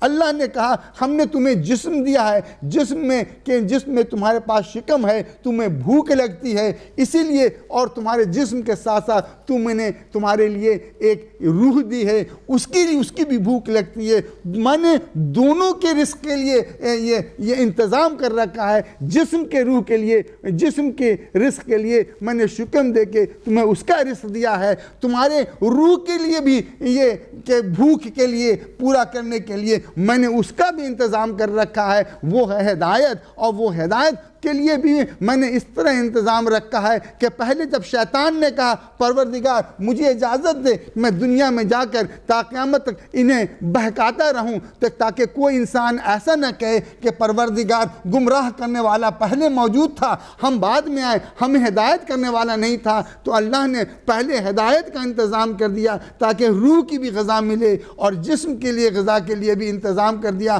اب جب دونوں غذائیں مل گئیں, دونوں کی یہ بھوک مٹانے کی جب پروگرام ہو گیا, اب اللہ نے کہا اب تمہیں دنیا کے لیے بھی چلنے کا راستہ معلوم ہونا چاہیے اور دین پر بھی چلنے کا راستہ ماننا چاہیے. اور آئمہ کی زندگی سے ہمیں زندگی دونوں پہلو مل جاتے ہیں کہ دنیا کی جسمانی زندگی کیسے گزرائیں, جس طرح کے قبلہ نے بتلایا کہ خلق عظیم بتلا کر عطا کر کے دکھلا دیا کہ دنیاوی زندگی کیسے ہو. ایک بچے کو پیار کرنا ہو تو کس طرح سے کرو, ایک بچے کا حق بتلا دیا, ایک جوان کا بھی حق بتلا دیا, ایک والدین کا بھی حق بتلا دیا, اور روح کے بھی حق سے بھی آشنا کرا دیا گیا کہ دیکھو ان کے قرآن بھی دو صامت اور ناطق بنا کر بتلا دیا کہ بغیر ان کے تمہاری روح کی بھی جو خوراک ہے نہیں میسر ہو سکتی ہے.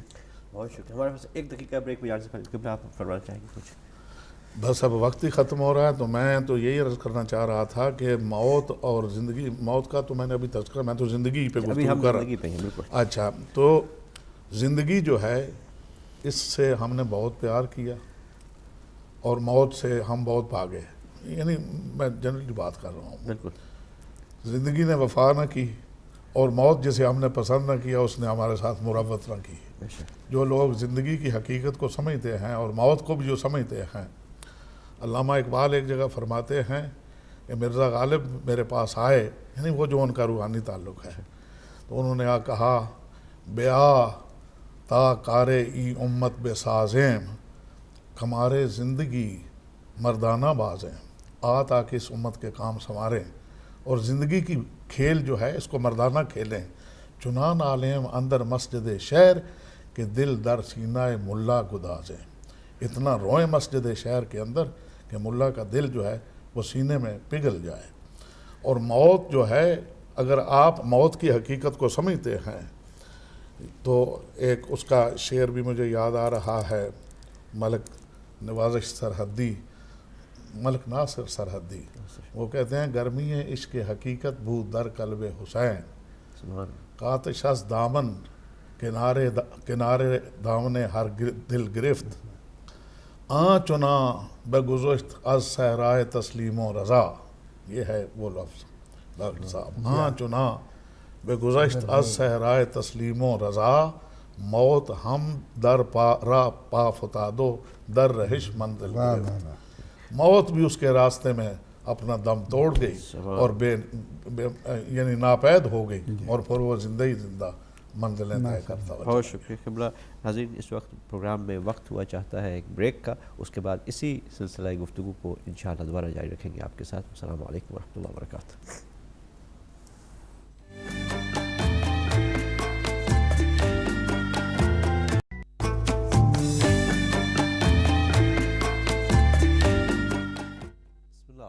السلام علیکم ورحمۃ اللہ وبرکاتہ. ناظرین، ایک مرتبہ پھر بریک کے بعد دوبارہ ہم آپ کی خدمت میں حاضر ہیں، اور پروگرام کا جو عنوان ہے اسی کے تحت اس کو ہم آگے بڑھائیں گے. آپ کی کالز کو بھی ہم انشاءاللہ شامل کریں گے، اور گفتگو کا سلسلہ آج کے عنوان کے تحت کہ زندگی کی حقیقت کیا ہے، اس پر آپ نے بہت ہی خوبصورت گفتگو سماعت فرمائی ہمارے مہمان شخصیات سے جو اسٹوڈیو میں موجود ہے ہمارے ساتھ، اور آپ کی بھی کالز کے ذریعے سے ہم نے مزید اس ٹاپک کو، اس میں کچھ سوالات بھی تھے ہمارے پاس، ان کو بھی ہم نے اپنے پروگرام میں شامل کیا. مزید کالز کو بھی انشاءاللہ ہم لیں گے. میں چاہوں گا اس سے پہلے ہم اپنے مہمان شخصیات کی جانب جلدی سے بڑھتے ہوئے کہ کچھ ایک سوال بھی آیا تھا.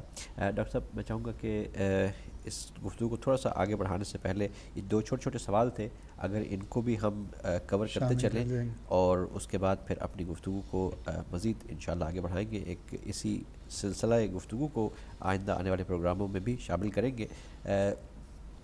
قبلہ، ہماری ایک بہن نے فون کیا تھا اور انہوں نے فرمایا تھا کہ مرد تو شہادت کا رتبہ حاصل کر لیتے ہیں، لیکن خواتین کے لیے ایسا کون سا طریقہ اختیار کیا جا سکتا ہے کہ جس سے وہ بھی مردوں کے شانہ بشانہ اسی اجر کو پا سکیں؟ بسم اللہ الرحمن الرحیم. دو اعمال جو ہیں، عمل دو ایسے ہیں جن کا ثواب بہت ہے اور ان کے لیے کہا گیا. ان میں سے ایک شہادت ہے، ایک ہجرت ہے. ہجرت، اچھا، ہجرت کا ایک تو وہی معنی ہے کہ ہم نے مثلا برمنگھم شہر چھوڑ دیا اور کسی دوسری جگہ چلے گئے، یہ بھی ہے.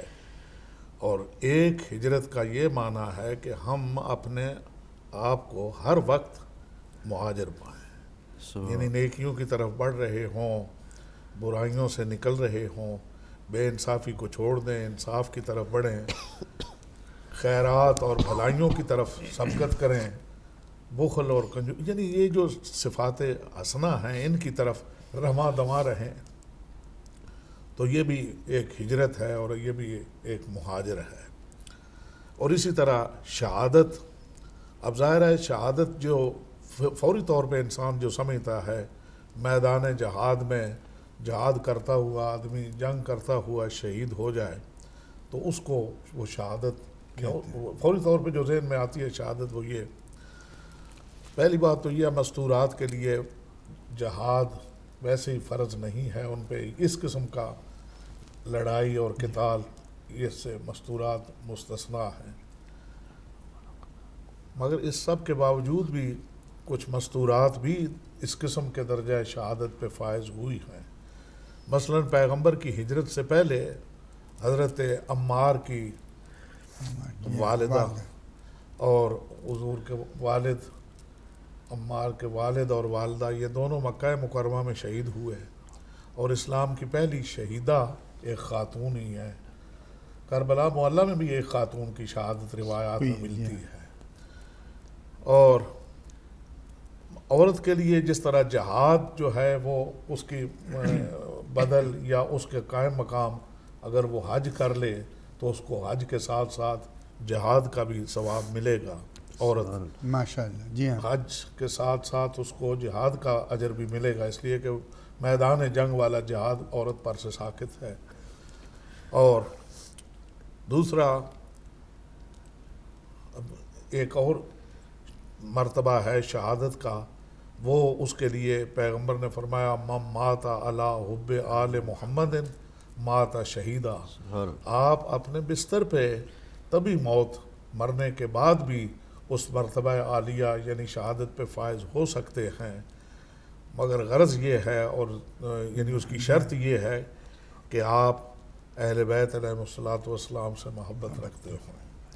جو بطور اجر رسالت کے حکم پروردگار سے پیغمبر نے مانگی ہے وہ محبت آپ اہل بیت سے رکھتے ہوں تو آپ اپنے بستر پہ تبھی موت مریں تو بھی آپ شہادت کے مرتبے پہ فائز ہیں. اور مستورات کو اس سلسلہ میں اور بھی سبقت حاصل ہے کہ وہ نہ صرف یہ ہے کہ خود درجہ شہادت پہ فائز ہوتی ہیں، جب وہ یعنی بیوی ہے تو شوہر کے لیے جہاد کا سامان فراہم کرنا، جہاد کے سلسلہ میں اس کی مدد کرنا، یہ بھی اس کی اچھا. اور اگر جب وہ ماں ہے اپنے بیٹوں کے لیے جہاد کا سامان فراہم کرنا اور جہاد کے لیے انہیں تیار کرنا، ذہنی طور پہ جہاد کے لیے تیار کرنا، تو یہ جہاد میں اس کا یہ اس کا جہاد اس کا شامل جہاد کا اجر اس کو ملے گا. اور شہادت تو اس کو اپنے بستر پہ تبھی موت مرنے کے بعد بھی حاصل ہوگی. اس لیے کہ ہمارے سچے رسول نے یہ فرمایا جو میرے اہل بیت سے محبت کرے گا وہ درجہ شہادت کے اوپر فائز ہوگا. سبحان اللہ، بہت شکریہ قبلہ، اور یقیناً ان کا جواب بھی اسی میں آ گیا. ڈاکٹر صاحب میں چاہوں گا، ہمارے ایک بھائی نے بھی اس طرف توجہ دلائی تھی، ہمارے پروگرام سے مربوط بہت ہی اہم سوال تھا کہ زندگی کی حقیقت کو سمجھنے کے لیے کس انداز میں ہمیں اس کو درک کرنا چاہیے کہ کیا ایسا ممکن ہو کہ انسان بظاہر ظاہر ہے کہ زندگی جس طرح قبلہ نے فرما دیا تھا کہ صرف یہی زندگی نہیں ہے، یہ تو اس کی بتدریج مراحل ہیں. ایک وہ وقت تھا جب ہم عالم ارواح میں تھے، پھر اس کے بعد اس دنیا میں آئے، اور پھر آگے بھی ایک سفر ہے، اس کے بعد برزخ کی زندگی ہے، اور پھر اس کے بعد وہی اصل زندگی ہے جس کو ابدالآباد تک رہنا ہے، جس کے لیے انتہا نہیں ہے. تو اس دنیا میں رہتے ہوئے بہت سارے ہمارے جو ظاہر ہے کہ اکثریت انسانوں کی ایسی ہے جو ہر چیز کو آنکھوں سے دیکھنا چاہتے ہیں، چونکہ وہ اس پردے کے آگے پیچھے کچھ دیکھ نہیں پاتے تو وہ سمجھتے ہیں کہ بس یہی ہے جو ہمارے سامنے ہے، اگر نہیں ہے کچھ اور بھی ہے تو اس کے لیے کوئی ٹھوس ثبوت لے کر کے آئیے. آپ کے پاس کیا ثبوت ہے؟ میں قطع کلام معاف، میں اس سلسلے میں اگر کوئی تاریخ میں اس طول تاریخ انسانیت میں ایسا واقعہ نہ ہوا ہو تو کوئی اس کی طلب ہی نہ کرے، لیکن چونکہ ایسے واقعات ملتے ہیں، مثلا حضرت موسیٰ علیہ السلام کے زمانہ میں جس شخص کو قتل کر دیا گیا تھا اور قاتل ہی اس کے مدعی ہو گئے تھے تو کہا کہ ایک گائے ذبح کیجئے اور اس کا گوشت اس میت پہ رکھیے، لگائیے، وہ بتائے گا خود. تو یہ ایک واقعہ ہوا. لہٰذا اب یہ ہے کہ باقی لوگوں کے ہم یہ ہے کہ جب یہ ممکن ہے تو کیا ہمارے ساتھ بھی ایسا ہو سکتا ہے؟ کیا ہم بھی پلٹ کے آ سکتے ہیں؟ دوسرا، ایک پیغمبر ہے جو ایک بستی پر سے گزر رہا ہے جہاں موت پہرا دے رہی ہے، کچھ بھی موجود ہے، یا خاویۃ علی عروشہا، جو چھتوں کے بل گری پڑی ہے. تو بے ساختہ اس کے منہ سے نکلا کہ اس کو پروردگار تو کیسے زندہ کرے گا؟ تو اس کو فاماتہ اللہ 100 عام، اللہ نے اسے 100 سال کے لیے موت دے دی. اس کو بھی موت ہوگی، 100 سال کے لیے اس کا گدھا بھی مر گیا. 100 سال کے بعد جب اٹھا، پوچھا کتنا آپ یہاں رہے؟ کہا لبثت یوما و بعض یوم، کہ میں دن رہا ہوں یا دن کا حصہ رہا ہوں. تو اس کا مطلب یہ ہے کہ وہ آدمی جب اس پہ موت طاری، یعنی اس پہ جب برزخ طاری کر دیا گیا تھا، باقی کائنات 100 سال تک چلتی رہی، اس کے سامنے یوں سمجھیے کہ ریڈ لائٹ جلا دی گئی تھی کہ وہ اب سٹل رہے گا، جہاں ہے وہیں وہ کھڑا رہے گا. چنانچہ 100 سال کے بعد جب اٹھا تو کہا تو 100 سال کے بعد اٹھا ہے، ذرا اپنا طعام دیکھ اور اپنی سواری کو دیکھ وہ کس طرح جمع ہو کے پھر. اسی طرح قرآن مجید میں ایک مقام پہ ارشاد ہوتا ہے، حضرت ابراہیم نے کہا پروردگار مجھے دکھا تو مردوں کو کیوں کر زندہ کرے گا؟ تو ارشاد ہوا کیا اے ابراہیم کیا تو اس پہ ایمان نہیں رکھتا؟ کہا ایمان تو رکھتا ہوں، ولیکن لیطمئن قلبی، میں اپنے دل کا اطمینان چاہتا ہوں. فرمایا پھر ہمیں زحمت نہ دے، خذ اربعۃ من الطیر، 4 پرندے لیجئے، ان کو ذبح کیجئے، چونچ اپنے ہاتھ رکھیے، باقی سارا قیمہ بنا کے پہاڑوں پہ پھیلا تو وہ پرندے جو تھے وہ زندہ ہو گئے. اور اسی طرح ایک، اب یہ ذرا اس کو میں سمجھتا ہوں لوگوں کے لیے یہ ایک وہ باقاعدہ ایک عنوان ہوگا، ایک موضوع ہوگا، اور میرے خیال میں علامہ عابدی اللہ انہیں خوش رکھے اور ان کی توفیقات میں اضافہ فرمائے، وہ امام زمانہ کے سلسلے میں ایک سلسلہ وار پروگرام کو چلا رہے ہیں، اس میں کبھی آ جائے گا وہ جو رجعت نام کی ایک باقاعدہ ٹرم اور اصطلاح استعمال ہوتی ہے. تو وہ بندے جو دنیا سے جا چکے ہیں انہیں بلا لیا جائے گا، وہ آ جائیں گے. اللہ کے ہاں ناممکن نہیں ہے، یہ ممکنات میں سے ہے. باقی وہ علی جان شاہ صاحب کا یہ پوچھنا کہ کیا ہم اگر چاہیں تو کیا ہم مرنے کے بعد بھی ادھر پلٹ سکتے، یہ ہمارے چاہنے سے نہ اس عالم میں ہم جائیں گے نہ ہمارے چاہنے سے اس عالم میں ہم آئیں گے. وہی چاہے گا تو اس عالم میں جائیں گے، وہی چاہے گا تو اس عالم میں پلٹیں گے. اگر آپ اجازت دیں تو سے ایک واقعہ نظر آتا ہے جو کہ رسول خدا کے زندگی میں ان کو حبیب ابن مظاہر کے والد نے گھر پہ بلایا اور کہا کہ امام حسین نے اسلام کو دعوت دی، اور حبیب ان کے جو ساتھی تھے وہ چھت پہ کھڑے ہوئے تھے اور وہ انتظار میں تھے کہ کب حسین تشریف لائیں گے امام حسین کی یاد میں. تو وہ چڑھتے چڑھتے چھت سے گر گئے، اور جب باپ نے آ کر دیکھا تو ان کا انتقال ہو چکا تھا. تو لا کر کے ایک کوٹھی میں انہیں چھپا کر رکھ دیا کہ ایسا نہ ہو کہ ان کو دیکھ کر کے مولا رسول پاک اور امام حسین اسلام ہمارے ساتھ تعام نہ کریں. تو اس کے بعد جب امام حسین آئے انہوں نے کہا کہ ہمارا ساتھی حبیب کہاں ہے؟ کہا کہ ہے وہ آئے گا، لیکن بہت اصرار کے بعد جب انہیں حقیقت پتہ چلا کہ حبیب چھت سے گر گئے ہیں تو انہوں نے کہا رسول خدا سے جب تک حبیب زندہ دوبارہ نہیں ہوتے ہیں تب تک میں کھانا نہیں کھاؤں گا.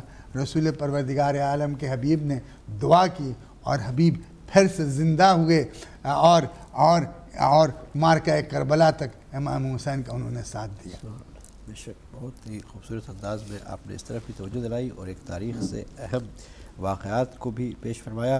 ہمارے ساتھ ایک کالر ہیں، ان کو آپ کی اجازت سے شامل کریں. السلام علیکم ورحمۃ اللہ. وعلیکم السلام ورحمۃ اللہ وبرکاتہ. سرکار میں نے جو سوال یہ کیا تھا کہ میں نے یہ کہا کہ ہم اپنی مرضی سے آ جا سکتے ہیں. سوال میرا یہ تھا کہ اگر زندگی کی حقیقت کو اللہ پاک کی جو صفات حی ہے اس کی حقیقت کو اگر انسان پا لیتا ہے تو اللہ تعالیٰ کی توفیق سے اس کے لیے پابندیاں باقی رہتی ہیں.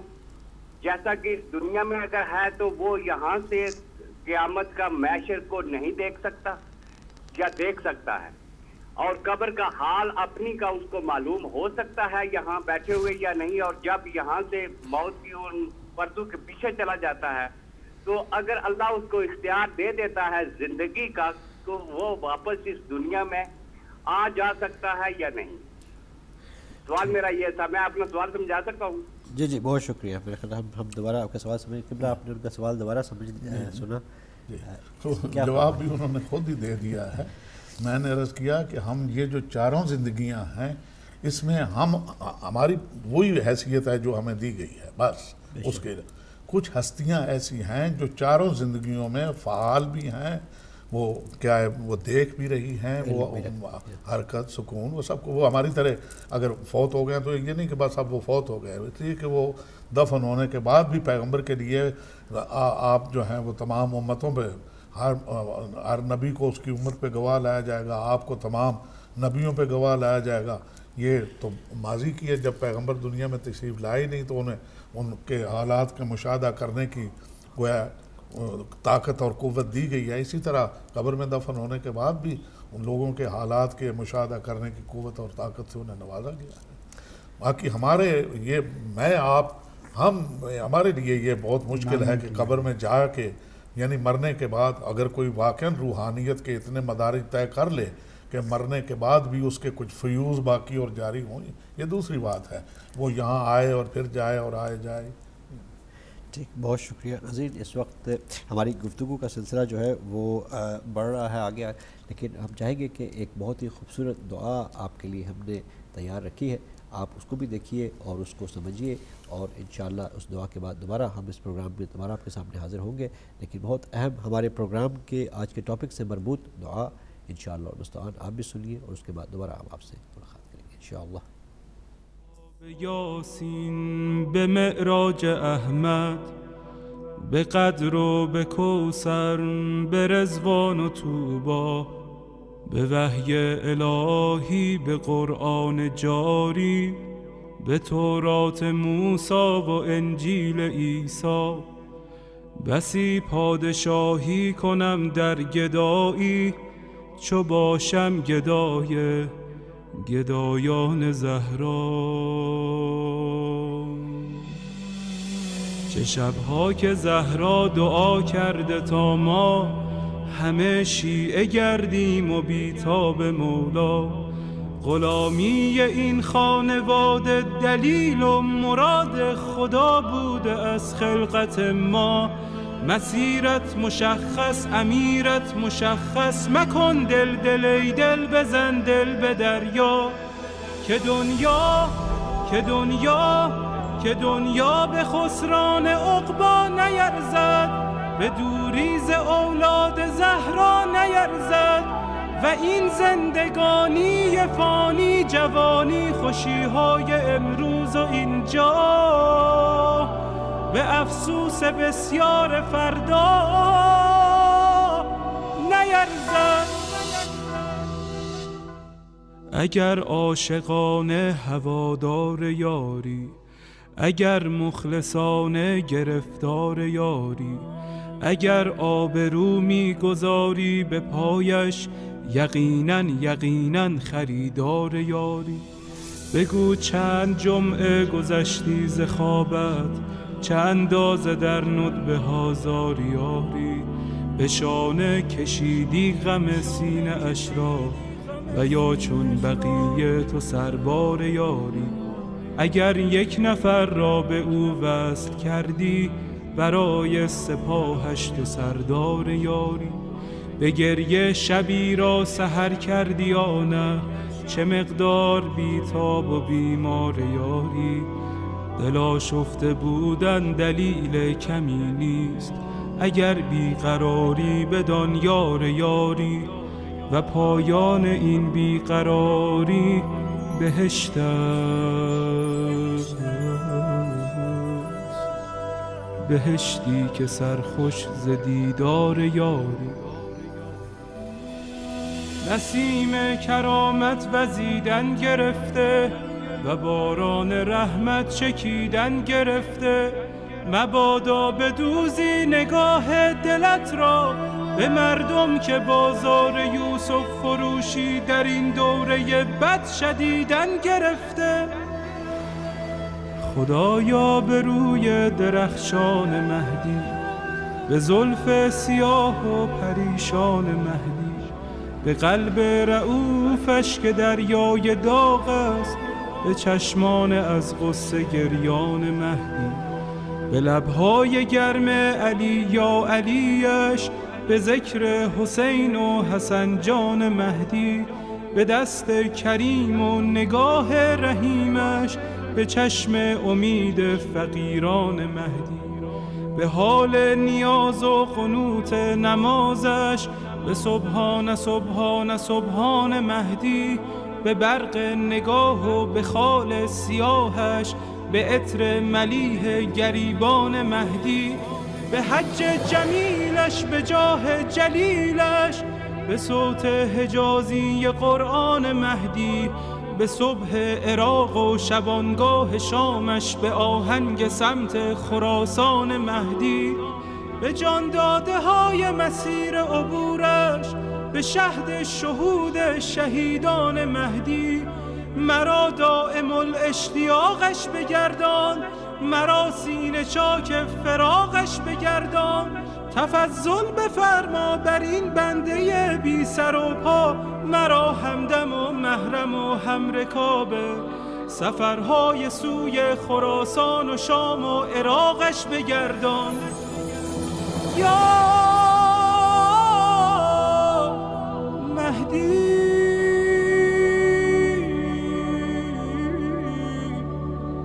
یا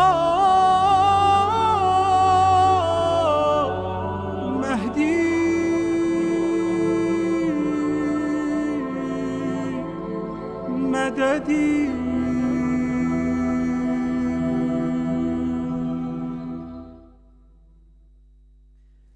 جی ناظرین، آپ ملاحظہ فرما رہے تھے بہت ہی خوبصورت دعائیہ کلمات، اور جس کا تعلق ہمارے آج کے پروگرام سے بھی تھا، زندگی کی حقیقت۔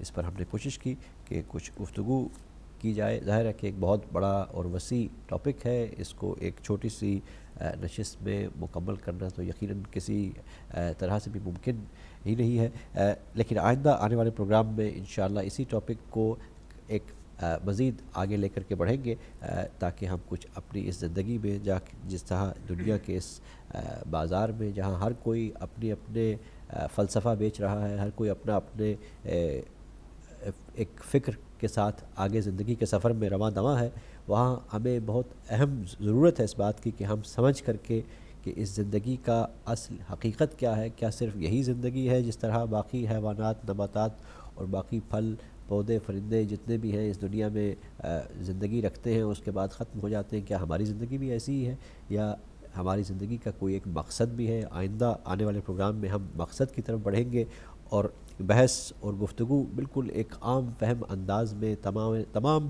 سامعین کو، چاہے ان کا بیک گراؤنڈ کہیں سے بھی ہو، ان سب کو متوجہ کرنے کے لیے ہے۔ یہی اس کا مقصد ہے انشاءاللہ المستعان۔ اور ڈاکٹر صاحب، تھوڑا سا ہمارا وقت جو ہے بڑی تیزی کے ساتھ اپنے اختتام کی جانب بڑھ رہا ہے، میں چاہوں گا کہ آئندہ جو آپ اپنی ایک خلاصہ کلام کے طور پر ہمارے ناظرین کے لیے آج کی اس گفتگو میں جو بہت اہم موضوع ہے، کیا پیغام دینا چاہیں گے؟ بہت خوب۔ اس گھڑی کو دیکھ کر میں کوشش کروں گا انشاءاللہ 2 منٹ سے آپ کا وقت نہیں لوں، اگر تھوڑی سی لیکن آپ معذرت کی قطع کلامی کی معذرت، ایک آخری کالر بھی ہے، وہ آج کے کافی دیر سے انتظار کر رہے تھے، ان کو بھی شامل کرتے ہیں۔ السلام علیکم ورحمۃ اللہ۔ وعلیکم ورحمۃ اللہ وبرکاتہ۔ جی السلام۔ نجم الحسن عرض کر رہا ہوں جی بانلے سے۔ وعلیکم السلام قبلہ۔ معذور مزاج ہیں، خیریت؟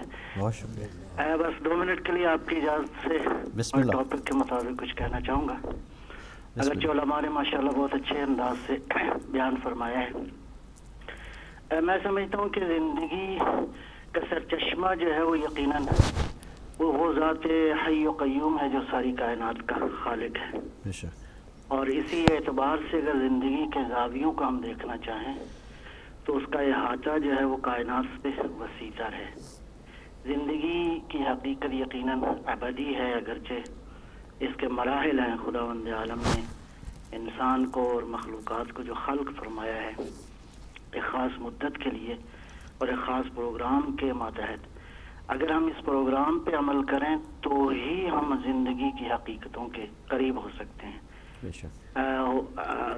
حقیقت میں مسئلہ یہ ہے کہ ہم بحیثیت انسان دنیا میں آنے کے بعد اپنی خلقت اور غرض خلقت کو فراموش کرنے کی وجہ سے زندگی کی حقیقتوں سے دور تر ہوتے جا رہے ہیں۔ اگر ہم زندگی کی حقیقتوں کو جاننا چاہتے ہیں تو ایک سادہ طریقہ کار تو یہی ہے جو اللہ نے ہدایت کے حوالے سے ہمارے لیے بیان فرمایا ہے، وہ اہل بیت علیہ السلام کا قرب ہے، اور جیسے جیسے ہم اہل بیت علیہ السلام کے ثقلین کے قریب ہوتے جائیں گے ہم زندگی کی حقیقتوں کو بہتر پا سکتے ہیں۔ اور یقیناً اس کائنات میں زندگی جو ہے وہ اگر انسان بے نظر غور دیکھے تو اس کائنات میں ہر وجود زندگی کے اوپر دلالت کرتا ہے، خداوند عالم کے حی و قیوم ہونے پہ دلالت کرتا ہے۔ بہرحال میں انہی الفاظ کے ساتھ میں نے چاہا کہ میرا بھی حصہ تھوڑا سا ہو جائے، انشاءاللہ خداوند عالم آپ کی توفیقات میں اضافہ فرمائے، اور ایسے موضوعات واقعا ضرورت ہے کہ ان موضوعات کو کھولا جائے، اور ایسی اگرچہ اس موضوع پہ بہت ساری گہری بحثیں بھی ہو سکتی ہیں، فلسفیانہ بھی، لیکن بہرحال عوام کے فہم کے لیے ضرورت ہے کہ ایسے موضوعات پہ گفتگو کی جائے۔ میں اسی کے ساتھ آپ سے اجازت چاہوں گا۔ السلام علیکم ورحمۃ اللہ وبرکاتہ۔ وعلیکم السلام ورحمۃ اللہ وبرکاتہ۔ بہت شکریہ قبلہ، جزاکم اللہ خیر۔ مولانا نجم الحسن صاحب قبلہ، آپ نے کال کی اور اپنی بہت ہی خوبصورت اور بہت اہم گفتگو سے ہمارے ناظرین کو مستفید فرمایا۔ اللہ تعالیٰ آپ کو جزائے خیر عطا فرمائے انشاءاللہ المستعان۔ جی ڈاکٹر صاحب، آپ آخری پیغام فرما رہے تھے اپنا۔ میں سب سے پہلے پیغام کے پہلے میں آپ کو مبارکباد دیتا ہوں کہ اللہ تعالیٰ نے آپ کو یہ موقع دیا کہ آپ ترقی کے اپنے سی پہ جو نئی پوسٹ آپ کو عہدہ جو ملا ہے ڈائریکٹرشپ کا، اللہ اس میں آپ کو کامیاب کرے، آپ کی زندگی میں اللہ کی برکت اور شفقت ہو، اور یہ جو دین کے کام میں ایسے ایسے پروگرام میں لگے ہوئے ہیں آپ، ماشاءاللہ اس میں بھی اضافہ ہو، اور سامعین کو پروگرام کے اس میں یہی پیغام دیں کہ آج کے موجودہ دور میں زندگی کے معنی سمجھنے کے لیے ہم اپنے خصوصاً بہنوں کو، ماؤں کو جو یہی کہیں گے کہ آج زندگی کا سب سے بڑا جہاد ابھی اس لیے ہے، یہ ہے کہ اپنے بچوں کو اس تعلیم و تربیت اپنے آغوش میں اس طرح پالیں کہ ان کے بچوں کے دل میں محبت آل محمد کا شمع چراغ روشن ہو سکے۔ یہ بہت بڑی جہاد ہے، آج کی دنیا میں اس سے بڑی جہاد ہے نہیں ہمارے سامنے نظر میں، اور یہی کہیں گے کہ والدین کا یہ فرض صرف جہادی نہیں، یہ ہمارا فرض ہے کہ اس میں ہم شامل ہوں۔ اس جہاد کے لیے بڑی مشقت کی ضرورت ہے۔ یہی جہاد جو ہے، مقصد جو ہے ہمارے دین کو، ہمارے ایمان کو اور محمد آل محمد کی شہادت کا پیغام جو ہے قائم رکھ سکے گا، روشن رکھ سکے گا، دلوں کو نورانی کر سکے گا۔ بہت شکریہ قبلہ، اور اہم پیغام، اور قبلہ میں چاہوں گا کہ آپ بھی گفتگو کو سمیٹتے ہوئے خلاصہ کلام ہمارے ناظرین تک پہنچا دیجیے، بہت اہم موضوع ہے، تھوڑا سا ایک سوچ بھی ان کو دے دیجیے اس طرف سے۔ مولانا نجم الحسن صاحب قبلہ نے بڑے خوبصورت انداز میں ہماری مدد فرمائی، اور انہوں نے بڑے اچھے خیالات کا اظہار فرمایا، اور آپ کو معلوم ہے کہ آپ جب ہم اپنے کیل کانٹے درست کر رہے تھے اس وقت آپ نے آج کا ہمیں ٹاپک بتایا کہ آج ٹاپک یہ ہے۔ ٹاپک جو ہے اس کی وسعت، اور واقعاً اس کے اوپر بہت سارے پروگرام ہونے چاہیے، اور اس کا مال ہوا مال ہے ٹھیک ٹھاک طریقے سے بیان ہو، تاکہ یعنی وہ جو ایک مذہب کے دائرے میں اور اس میں ہوتا ہے وہ بھی ہو، اور اس کے ساتھ ساتھ کچھ باقی لوگوں تک بھی کوئی پیغام پہنچے۔ تو زندگی دیکھیں، میں ایک چیز عرض کروں اور اس کے بعد چونکہ دامن وقت میں گنجائش ہی نہیں، زندگی میں سب سے عام چیز یہ پہلے معلوم کر لے آدمی، انسان، صاحب زندگی، کہ کیا ہم حق پہ ہیں یا نہیں۔ سبحان اللہ۔ آپ نے وہ واقعہ سنا اور 100 مرتبہ پڑھا، جب حضرت امام حسین علیہ السلام ایک مرتبہ تھوڑی سی نیند سے بیدار ہوئے اور فرمایا انا للہ و انا الیہ راجعون، تو حضرت علی اکبر پاس بیٹھے تھے، انہوں نے کہا بابا اس کے پڑھنے کا مطلب کیا؟ تو کہا کہ میں ابھی تھوڑی دیر کے لیے سویا تھا کہ میں نے ایک آواز سنی کہ یہ لوگ جا رہے ہیں اور موت ان کے پیچھے پیچھے آ رہی ہے، یا یہ لوگ جا رہے ہیں اور موت ان کے سامنے سے آنے والی ہے۔ تو جناب علی اکبر نے اگر کہہ دیا ہوتا کہ ہمیں لا نبالی بالموت، ہمیں موت کی کوئی پرواہ نہیں، موت جو ہے وہ ہمیں شہد سے زیادہ شیرین ہے، یہ ایک نوجوان کا جواب ہے، احلی من العسل، شہد سے زیادہ شیرین ہے۔ مگر اس کے پیچھے جو کار فرما ہے ایک فلسفہ، وہ یہ ہے بابا السنا علی الحق، جب آپ موت کی بات کر رہے ہیں کیا ہم حق پہ نہیں ہیں؟ کہا بیٹا اگر ہم حق پہ نہیں ہوں گے تو اور کون ہوگا؟ بس یہ ہے وہ نقطہ جو توجہ طلب ہے۔ صاحب زندگی کو انجوائے کرنے والے کو اپنی زندگی میں حق کے اوپر ہونا ضروری ہے، پھر اس کے بعد پھر لا نبالی بالموت، پھر موت جو ہے وہ شہد سے شیریں ہوگی، پھر وہ موت کی تمنا کرے گا، بلکہ موت کا وہ انتظار کرے گا، اس لیے کہ موت اس کے لیے کوئی باعث زحمت نہ ہوگی، موت اس کے لیے اس کے اپنے آقا اور مولا کی زیارت کا سبب بنے گی، اس لیے کہ میرے مولا نے فرمایا یا ہر ہمدان میں یمت یرانی ہے ہر ہمدان، جو بھی مرتا ہے وہ مجھے دیکھتا ہے اور میں اس کی قبر میں اس کے پاس ضرور پہنچتا ہوں، اسے تو مولا کی زیارت ہوگی، اپنے امام کی زیارت ہو جائے گی۔ اور یہ ہے کہ زندگی میں حق کو سمجھنا، حق کو پہچاننا اور حق پہ ہونا یہ ضروری ہے، اور اس کے بعد پھر موت، پھر سب کچھ جو جتنے مراحل ہیں وہ اس کا کوئی فکر نہیں رہ جاتا، پھر وہ باقی سارے مراحل آسان۔ اب آپ دیکھیں یہ جو ابھی بھی واقعہ ہوا، جس کی وہ 2 مرتبہ ہمیں بھی نیوز آئی کہ کربلا معلیٰ میں 2 حرموں کے درمیان کسی شخص نے خود کو اڑا کے، یعنی ایک تو اس نے خود کو قتل کیا، یعنی یہ کوئی ایسی بات نہیں جس کے لیے سمجھنے کے واسطے کوئی بہت بڑا فلسفی آئے پھر سمجھائے، اس نے خود کو قتل کیا، اور اسے یہ معلوم نہیں کہ اس کے اس نتیجے میں، اس عمل کے نتیجے میں کتنی اور جانیں گئیں۔ ظاہر ہے جو وہاں گئے تھے وہ تو زیارت پڑھتے ہوئے بھی یہ کہہ رہے تھے یا لیتنا کنا معکم، کاش ہم بھی تمہارے ساتھ ہوتے۔ وہ تو اس دھماکے کے مان بعد وہ وہاں پہنچ گئے جہاں کی وہ تمنا کر رہے تھے، اس لیے کہ کربلا میں پہنچ کے جب انہیں جام شہادت نصیب ہوا تو اہل کربلا نے تو انہیں ویلکم کہا کہ تمہاری ہی خواہش تھی نا کہ ہمارے ساتھ ہوتے، آئیے بسم اللہ ہم آپ کو ویلکم کرتے ہیں۔ مگر یہ جو سوچ ہے، یہ جو فکر ہے، یہ جو مائنڈ سیٹ ہے کہ جائیے اور جا کے لوگوں کو اڑا دیجئے، قتل کر دیجئے، یہ کتنا بدترین ہے اور کتنا یہ بھیانک ہے، کتنا خطرناک ہے۔ اس آدمی نے اپنی جان بھی لی اور بہت ساری اور جانوں کا بھی، اور یہ قرآن نے اور اسلام کا یہ حکم ہے کہ جس نے کسی ایک انسان کی جان لی یا ایک انسان کا قتل کیا، اس نے پوری انسانیت کو قتل کیا، اور اگر کسی نے ایک جان کو بچایا تو اس نے پوری انسانیت کو بچایا۔ یہ تو اپنی ذات کا بھی، اپنی جان کا بھی قاتل ہوا اور اس کے بعد پوری انسانیت کا بھی قاتل ہوا۔ ظاہر ہے جنہیں جام شہادت ملا ان کا حساب، ان کے درجات، ان کے معاملات وہ بالکل الگ ہیں، وہ دوسرا معاملہ ہے، وہ تو اپنے امام کے قدموں میں پہنچ گئے۔ ایک طرف شمس امامت تھا جو پوری بلندیوں پہ چمک رہا تھا، اور دوسری طرف قمر وفا، یعنی 2 متبرک ہستیوں اور 2 حرموں کے درمیان انہوں نے تو اپنی جان آفرین کے سپرد کر دی۔ اس دور کے اور اس زمانے کے شمر نے بھی اپنا کام دکھایا، اسے اس سے اچھا لفظ کوئی نہیں ملتا جس سے اسے نوازا جائے کہ اس نے اس دور کے شمر کا کام کیا۔ پروردگار بھی کہ محمد و آل محمد بطفیل محمد و آل محمد ان شہداء کے درجات کو بلند فرمائے، جوار معصومین میں جگہ انہیں مرامت فرمائے، ان کے پسماندگان کو صبر اور اجر عطا فرمائے، ان کے زخمی ساتھیوں کو جلد از جلد شفا عطا فرمائے۔